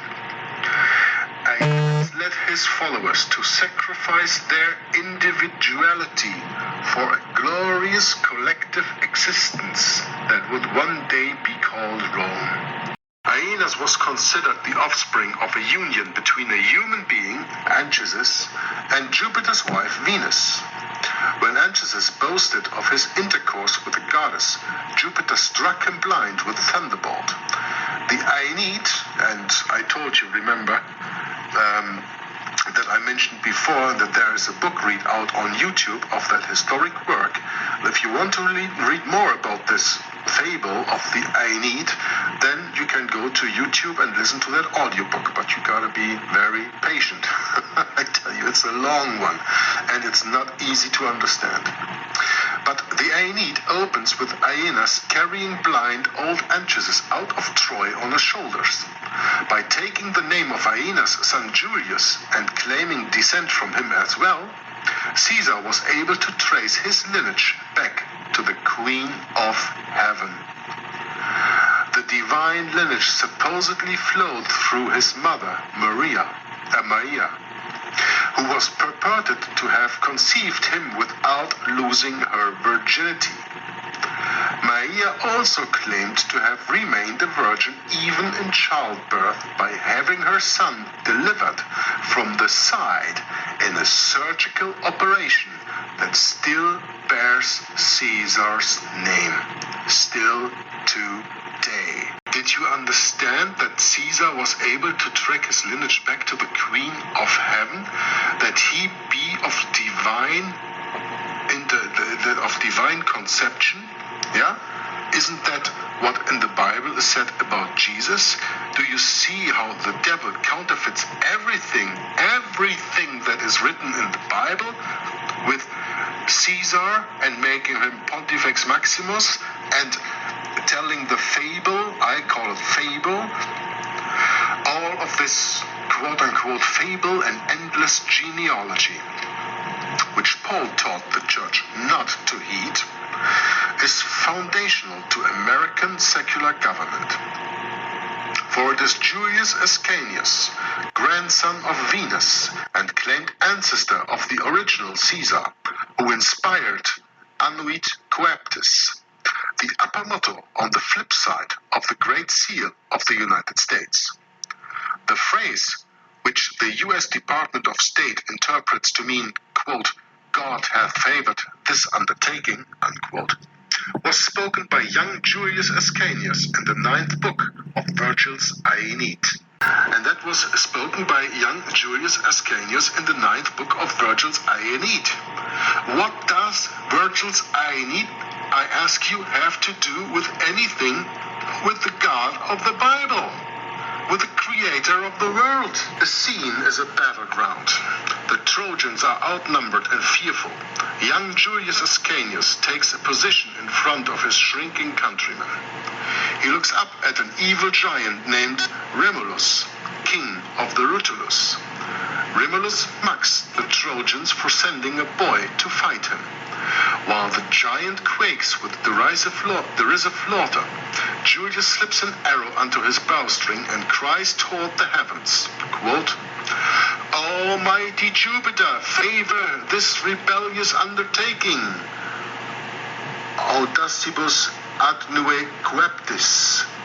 Each year I shall bring to thy temple gifts in my own hands and place a white bullock at thy altar.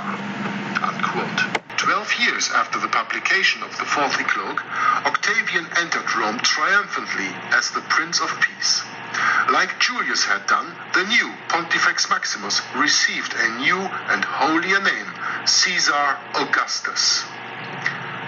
Quote, since sanctuaries and all places consecrated by the augurs are known as August, according to Suetonius, unquote, a little mentioning in the brackets here from the author.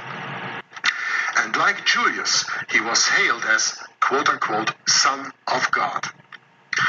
Historian Alexander Del Mar describes the universal acceptance of the divine Octavian in these excerpts from his landmark exposition of Roman political deification, the worship of Augustus Caesar, in 1899.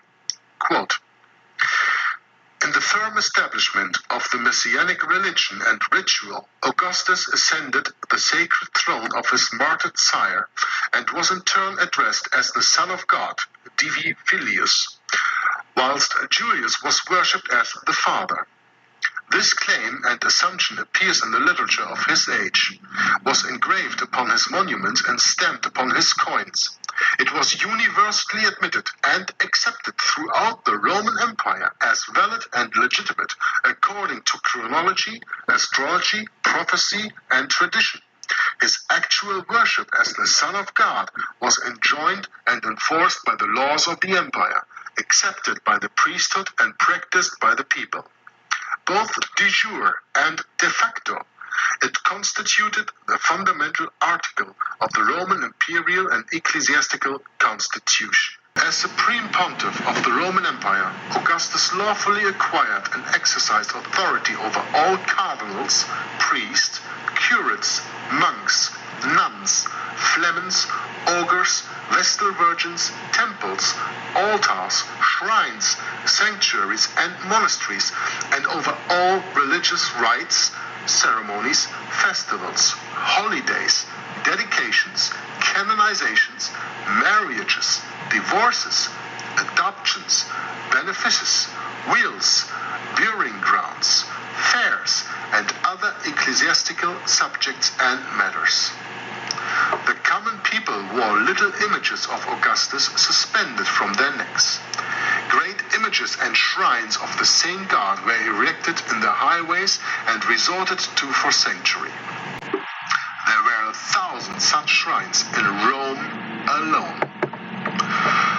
Augustus wore on his head a pontifical mitre surmounted by a Latin cross, an engraving of which, taken from a coin of the Colonia Julia Gemella, appears in Harduini, the De Numiis Antiquis from 1689, plate 1. The images of Augustus upon the coins of his own mintage, or that of his vassals, are surrounded with the halo of light, which indicates divinity, and, I have to add, sun worship, of course. And on the reverse, sun worship S-U-N, and on the reverse of the coins are displayed the various emblems of religion, such as the mitre, cross, crook, fishes, labarum, and the Budic or Bacchic or Dionysian monogram of PX, the Greek Chi-Rho, coming from Cairo, site of the Great Pyramid. So we're proceeding apace here with these different excerpts and these different intersections, and you can see that as we compile this information and start to lay it out, what we're really getting at and what we're really starting to paint the picture and tell the tale of how a system of pagan mythology and ancient mysticism could become a system of syncretism, a system of secret initiation, puts forward a false front to the world and keeps a secret inner doctrine that's only known to those who are initiated into such a system of Gnosticism. Has been around for quite a long time, and it's learned to be a chameleon and to change its shape and to amalgamate its different doctrines and its different tenets with those that are most useful in other religio-cultic systems, and allows them to unify. And this is what we were looking at here in this program of Babylonian mysticism, the mystery schools, the mystery Babylon, if you will. The cult system has moved continuously through history and has remained virtually unchanged. It has not disappeared over time or weakened, but actually gained in strength and power and absorbed all the existing systems of authority and government and power. And that's how you see the rise of the papacy over time to become such a ubiquitous authoritarian religious dictatorship, a system of absolute power that is designed to mimic the ideals and the virtues of Christianity, although that's why in the Gospels you'll see that Christ referenced to wolves in sheep's clothing, and that's what you're dealing with. So in order to make the point and to really complete the whole thought, we have Walter Veith here. This is the episode of his teaching that's called The Wine of Babylon, number 219, and you can look it up, and we'll try to add it in on this podcast too. So let's listen to Walter Veith. Of the earth, that's the political systems of the world, of how much of the world? The whole world, to gather them to the battle of the great day of God Almighty. So the conflict is going to be between this false trinity and the people of God, those who keep the commandments of God and hold to the testimony of Jesus. So mystic Babylon consists of the dragon component, the dragon, Satan, working directly with man. That would be spiritism, strange occurrences, appearances, all of those spiritualistic activities. The beast, organized religion, culminating in the papacy, and the false prophet, those who once knew but are returning to false prophecies. We are told by Eusebius that Constantine, in order to recommend the new religion to the heathen, transferred into it the outward ornaments to which they had been accustomed in their own development of Christian doctrine. And the evidence points out the fact that Christianity early on was paganized and just took on the garb of Christianity. And this is derived according to the writings of the secret societies. It can be traced all the way back to Simon Magus.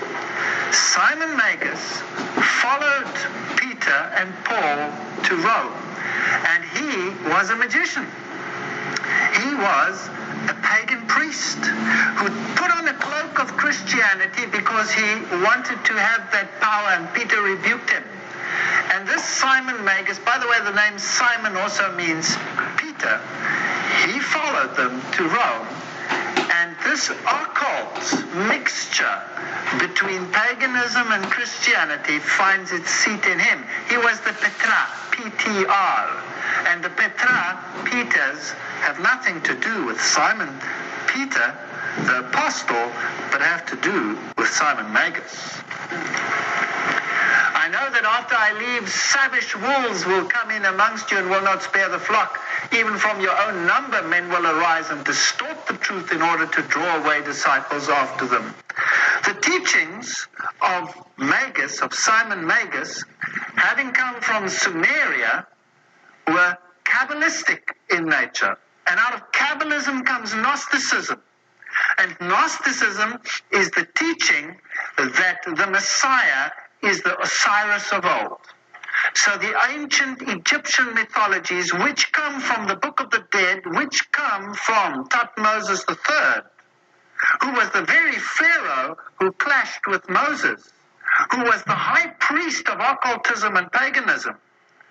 This religion of Osiris and Isis, the goddess, this, how shall we say this, anthropomorphic human input into this religion, and androgenic worship, because the deities were both male and female, and they were interchangeable. This religion is what was brought into Christianity. Now, the ancient gods, if we want to find the thread into modern Babylon, we'll have to look at ancient Babylon. The Chaldeans worshipped Bel, or Merodach, and then there was Ninus the sun. And the sun was also worshipped as Tammuz. And the women of Israel were very apt to weep for Tammuz, because he was an artificial, a counterfeit Messiah. The devil had the Messiah prepared before the real one, so that people would not accept the real one. How do we know Jesus is the real one? Do you remember the prophecy we dealt with? Do you remember the prophecy on the Messiah, the 70-week prophecy, where the rabbinic curse says that you are cursed, your hand, your finger, your wrist, your arm, that you are cursed if you should number the 70 weeks, because it identifies the real Messiah spot on. So the counterfeit Messiah was already there, and he was Tammuz. Then there was the goddess, Rhea. She was also worshipped as Ishtar, from which we have the word Easter today, Astarte, Balthus, and she was the queen of heaven. She was the queen of heaven. And she was known as the wrath subduer. Now, in Catholicism, we have exactly the same thing. It is stated nobody comes to the Father except through Jesus, but nobody comes to Jesus except through Mary. And Mary is the mediatrix. She is the wrath subduer. So we have a similar system to what we had here in Babylonian times. Now, if you take these religions and you look at them on a worldwide basis, in Egypt, these deities were worshipped as Isis, the goddess, and her son Osiris.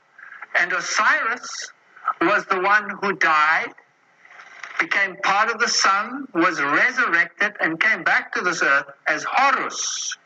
Horus, the divine child, and the divine mother, Isis. So you have mother and child worship. In India, they were worshipped as Isi and Iswara. It's the same religion. In fact, the Babylonian religion is today the universal religion of all the religious systems. China, it was Shengmu and the Holy Mother and Son. In Greece, Ceres and Irene and Plutus. In Rome, it was Fortuna and Jupiter Pure. This was the ancient system of worship. It's interesting that in the latest seminar taking place about Christianity in the world today, the so-called Jesus seminar, where they are speaking about a new reformation. God forbid that we should call it a reformation. where they talk about a reformation and want to put Jesus on a par with Osiris, I have a problem with that. Because the one is a counterfeit of the other. And the religious doctrines associated with the Book of the Dead, which concerns Osiris, is totally the opposite of what the Bible says.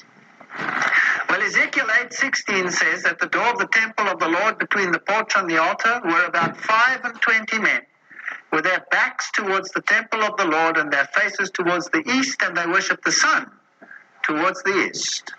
So ancient Israel, although they knew God and knew the power of God, were already diverted towards this paganism. I'll tell you why. Because it's a very sophisticated religion. Don't underestimate paganism.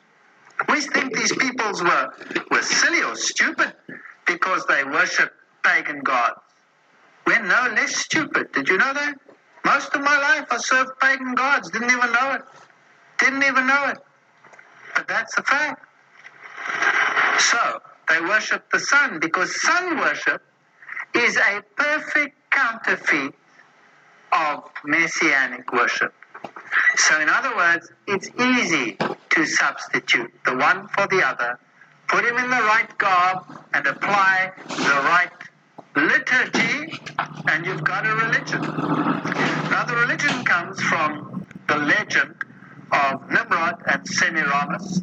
Nimrod was a warrior against the Lord, and he was the one who apostatized, and then he was put to death, and his widow Semiramis claimed that he had been resurrected or had been taken up to the sun and had been reborn through her. And as the fish swims in the waters of the Euphrates, so the fish symbol became the symbol of the God that protected Nimrod in this transition. And then she gave birth to the child, who was, of course, the birth, the rebirth, the resurrection, if you like, in a child of Osiris. In Scandinavia, they were worshipped as Frigga and Balder, Venus and Adonis in Rome, and Ashtoreth and Baal in Phoenicia. And the child became the sin bearer and became the savior. And this was his name. He was called Zoroaster. By the way, Zoroasterism is alive and well and living in the Middle East. It is the seed of the woman, Mithras, the savior. Mithraism is one of the most sophisticated forms of sun worship. And we will be dealing with Mithraism because it is astounding who Mithra was and what Mithraism is today. Even here in the United States, you'll be surprised how much Mithraism there is. Dionysius is the sin bearer, Bacchus the branch, Vishnu the victim man, Osiris king and kings. Do you recognize those titles? Those are all titles that belong to Jesus Christ. And they have been captured by these pagan deities. Now, if you were a priest of the pagan deities, then you worship this deity in many, many forms. One of the most prominent forms was in the form of the god Dagon. And the priests to Dagon, On is the Egyptian for God, Dag is fish, so it's the fish form of this god. The priests wore the fish mitre on the head, and they had a complete fish cloak. And the fish in ancient Egypt and in pagan religions becomes the symbol of Dagon. In this particular Egyptian one, you have the horns of the bull. The bull, the first letter of the Hebrew alphabet was the symbol of the bull. In the East, it was the alpha, the Aleph, the elephant. The elephant becomes the bull of the East, and these creatures become symbols of the sun god. Therefore, you have bull worship, and you have elephant worship, and the horns that were between the eyes of the bull also are a symbol of the half moon, the sickle moon, which becomes a symbol of the womb of the woman, which receives the rebirth of the sun god.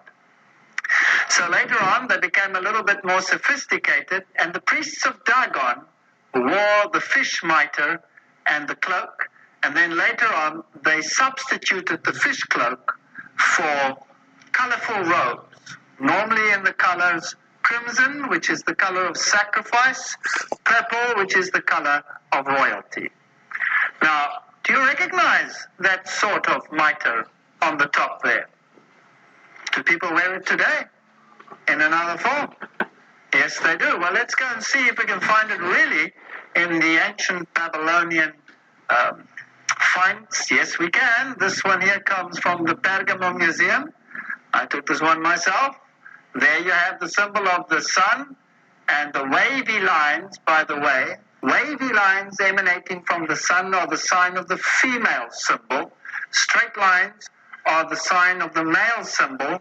Through the union of the male and female deity, you had the birth of the Savior.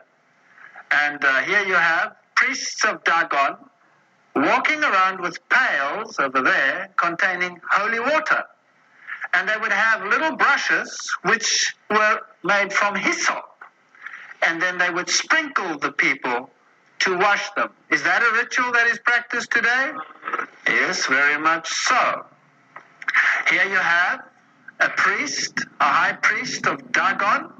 There you had the symbol in the sky of the god Shamash, who is the symbol of the deity. He has the wings, normally the wings of an eagle. And then you have the solar symbol in the middle. There's another solar symbol, which is two stars superimposed over each other, making 8 spokes. So you make a solar wheel of 8 spokes. And if you were the high priest, then you had to bow down to the high priest, or if you were the representative or the god himself, and you had to often kiss the ring and kiss the slipper. Now, if we go to Rome, this is the Pantheon outside Rome, and this is the place where all the deities of ancient times were worshipped. And outside, you have this little statue over here, where you have a cuboid down there, which is also a symbol of paganism, by the way. Then you have the Aleph standing at the bottom, symbol of the sun god. Then you have the Stella, which is the symbol of the phallic symbol of Osiris, because when Isis put him back together again, this is one of the parts she had to reconstruct. And on top of that, you have the symbol of the cross. And we'll deal with that a little bit later. If you go into the Pantheon, you have interesting little things on the floor. You have squares. The pagan deities were either in a square or they were represented in a circle. So you have circles and you have squares. And because they were both good and evil, representing both shades, therefore you had black and white squares. Now, if we go to Roman Catholic churches, you will find, in cathedrals, you'll find the fish over there. This is the ancient goddess, Astarte. There's the fish mitre, with the symbol of the star or the sun and the half moon over there. And then you have a whole plethora of pagan symbols in the hand, many of which are used today. This one is used by the medical world. That one up there is very interesting. Here's a fish, for example. This comes out of Hinduism as a symbol of the pagan deity. There was the god Osiris. And here you have some interesting symbols on the mitre of the Pope. There you have the symbol of the sun god. That's one of the main symbols of the sun deity, with the 4 and the 4 spokes within a circle. And that over there is a cross, which is known as the Maltese cross. And the Knights of Malta wear that particular cross. And we will see that that particular cross, look at it carefully, is a direct symbol of the sun deity. It's got nothing to do with Christianity. Well, let's go there. Here is one of the kings of ancient times. And this is an Assyrian king, Sargon. What has he got around his neck? Can you see it? This is in the British Museum. There you have the Maltese cross, which is the same cross that the Pope has on his side. And he's pointing here with his finger like this. which is also a symbol of the one, meaning the one deity, the number one, the one stands for the sun god. There you have the symbol which we just saw on the mitre of the Pope, symbol of the sun god.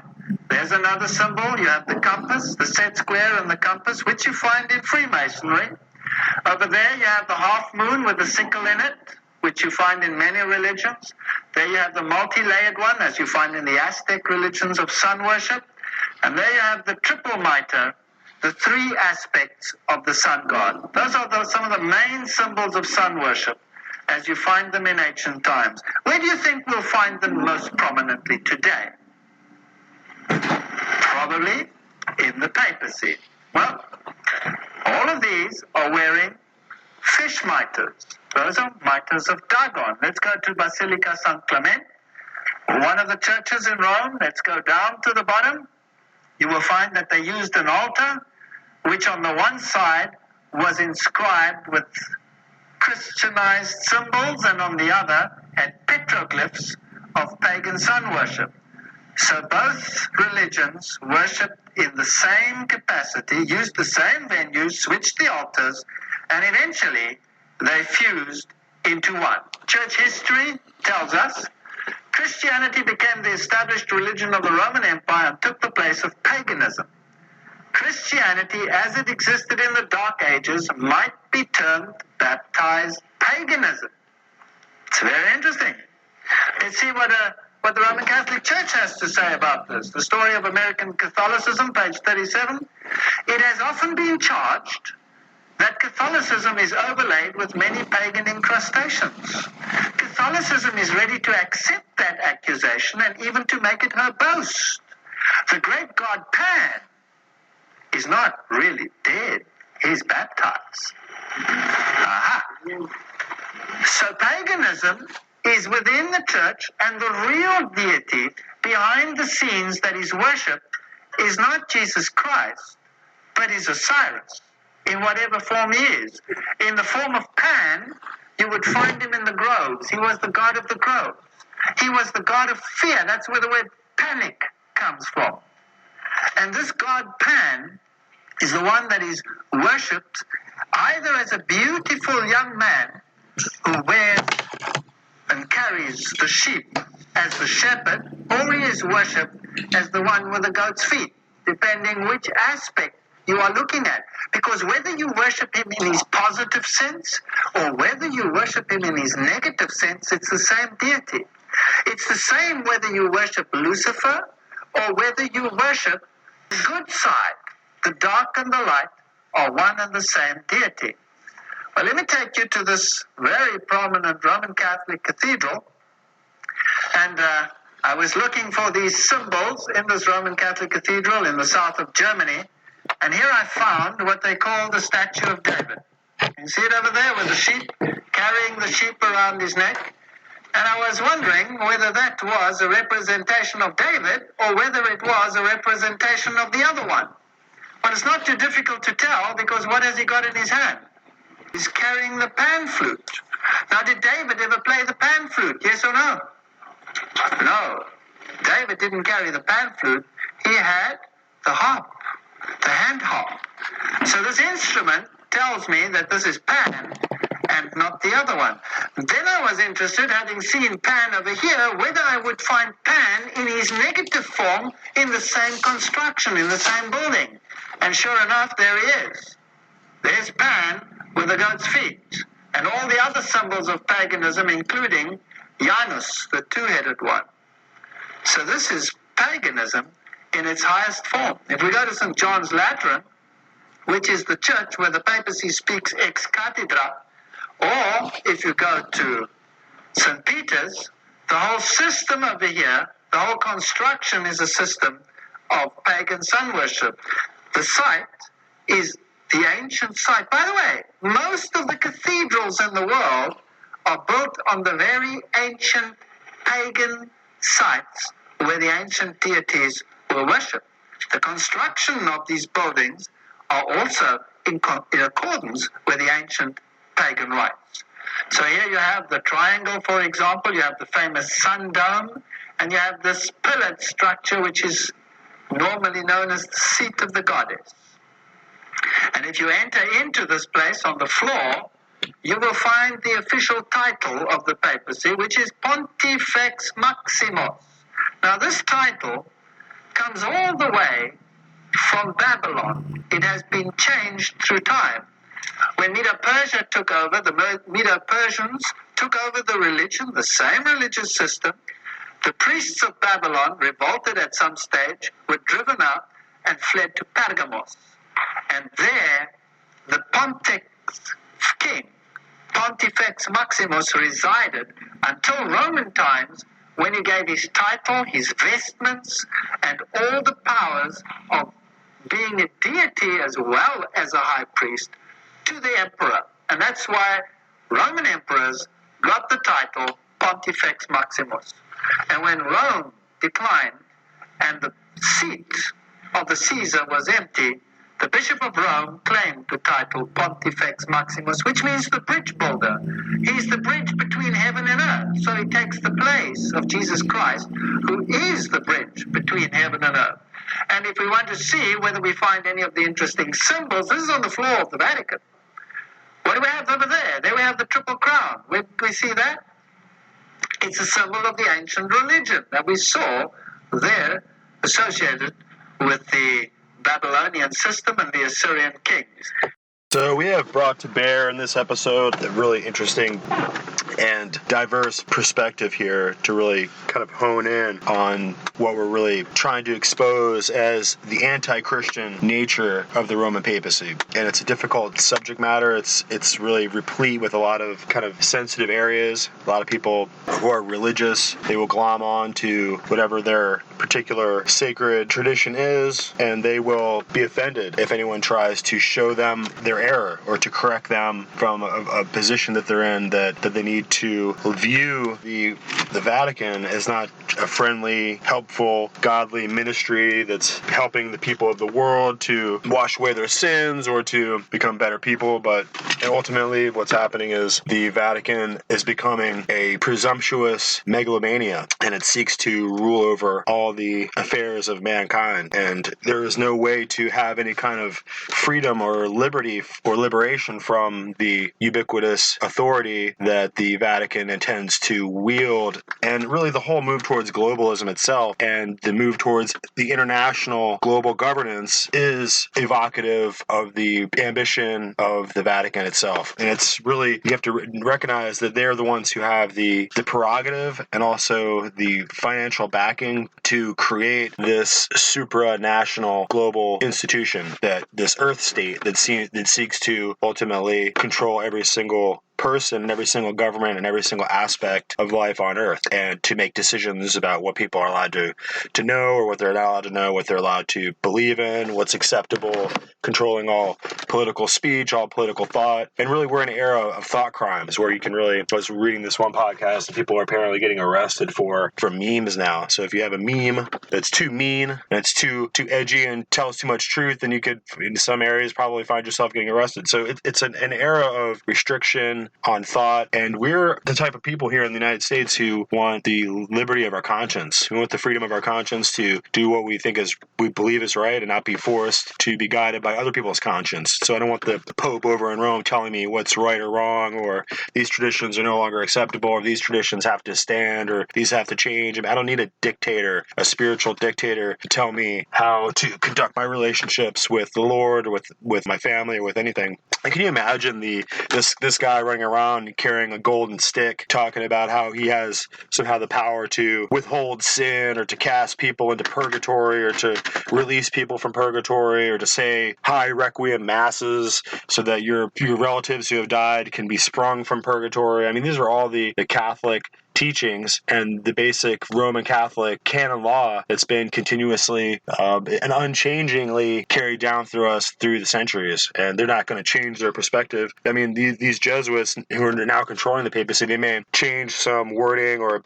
pivot in front of the media on some doctrines, changing. So, for a long time, people who were homosexuals were burned at the stake, and there was something that was unacceptable. Now in this modern era, if they think they can make some political hay pay out of it, or they can make a few points. They'll shift and say, hey, listen, these doctrines about people being sinners are going to change, and we'll rewrite them. And of course, the papacy and the curia, and none of those men up there, none of those perverse men, and these are men who don't have wives, supposedly, don't have children, don't have families, and they're going to tell us all how to conduct ourselves. It's really bizarre.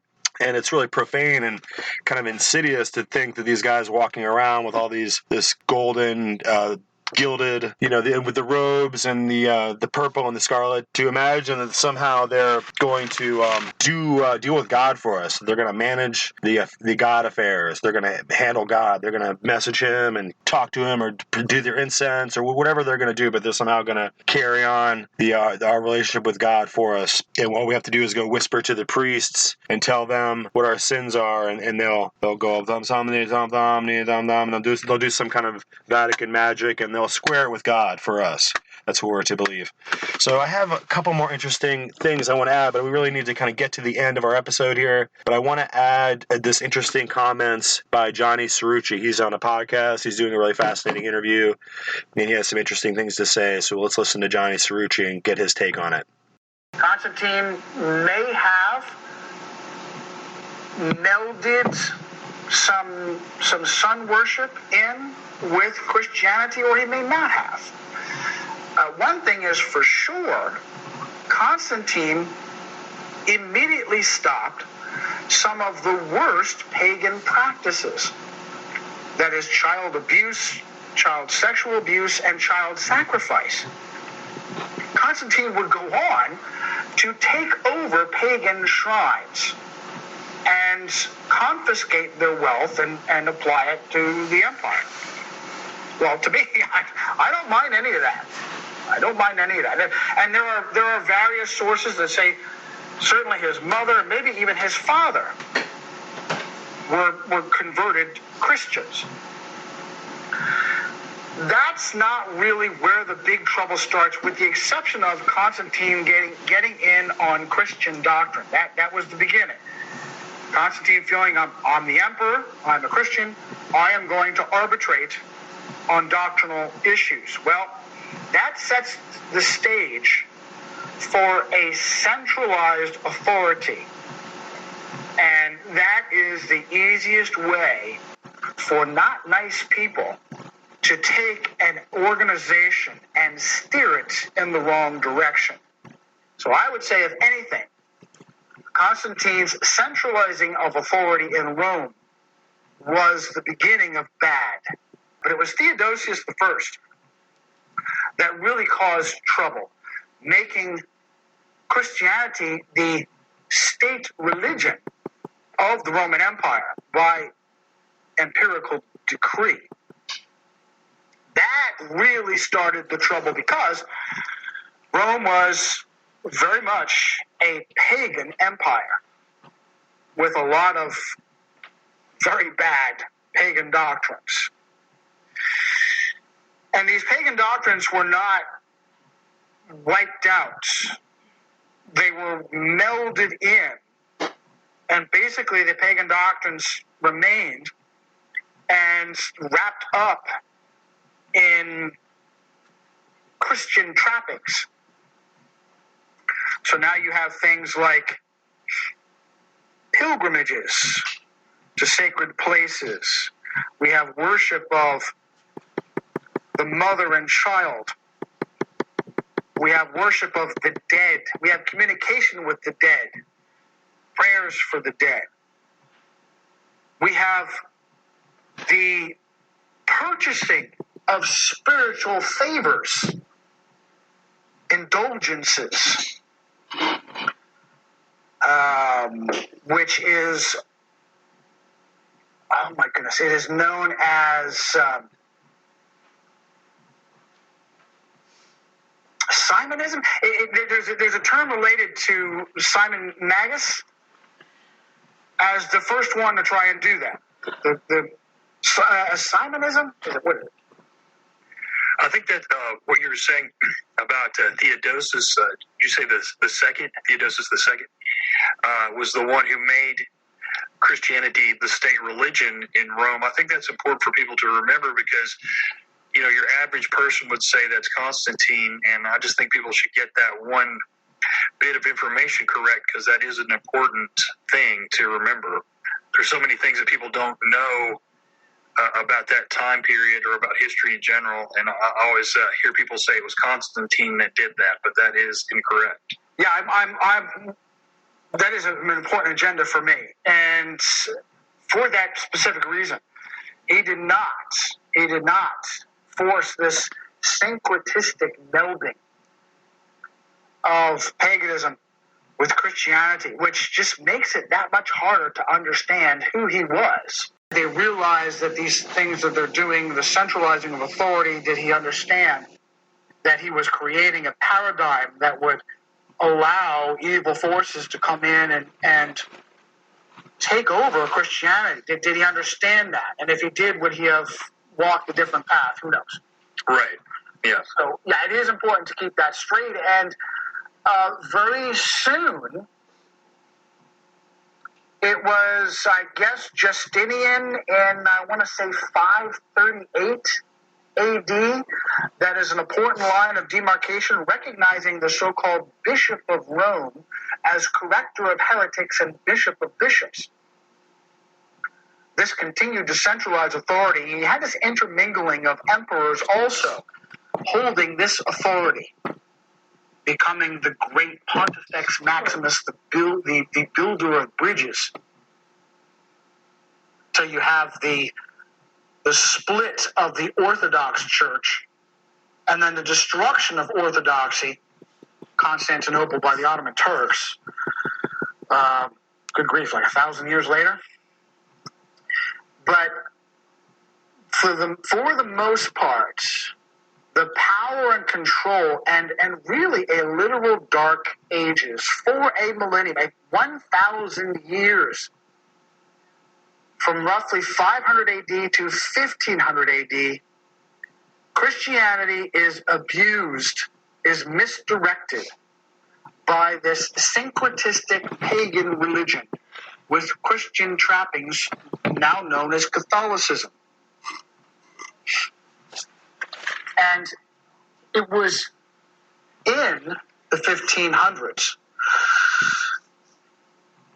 We had the advent of an Augustinian monk named Martin Luther, who had a heart for the people and knowledge of Scripture because he could read Latin, which was common for the clergy. The Catholic Church had forbade the promulgation of the Scriptures, and that should in and of itself tell you where the Vatican comes from on this issue. As feudalism was promoted and continues to be promoted to this day, how we have People magazine promoting the so-called royals is actually a Vatican agenda, because if you accept the ridiculous feudalism of Britain, then you will also be warm towards the centralized authority of Rome. The same thing with Christ Mass, that has nothing to do with the winter equinox and solstice, December 25th, and everything to do with paganism that encourages you to lie to your children. Now, I don't want to make this a referendum on Christmas. It all starts with your mind and your heart. The biggest problem I have with Christ Mass is I don't go to Mass, number one. And number two, you shouldn't be lying to your kids. No matter how fun and inoffensive it seems, it is insidious because it makes you accept not just a lie, but an entire reality paradigm that is false.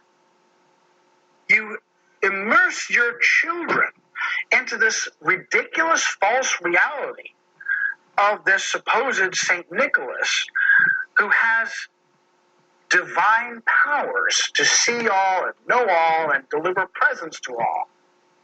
Well, from there, lying to you about a host of other things is suddenly more acceptable. The power of the Vatican It is Mystery Babylon. An unbelievable level of power and control, and yet you can't see it. That's what a mystery is.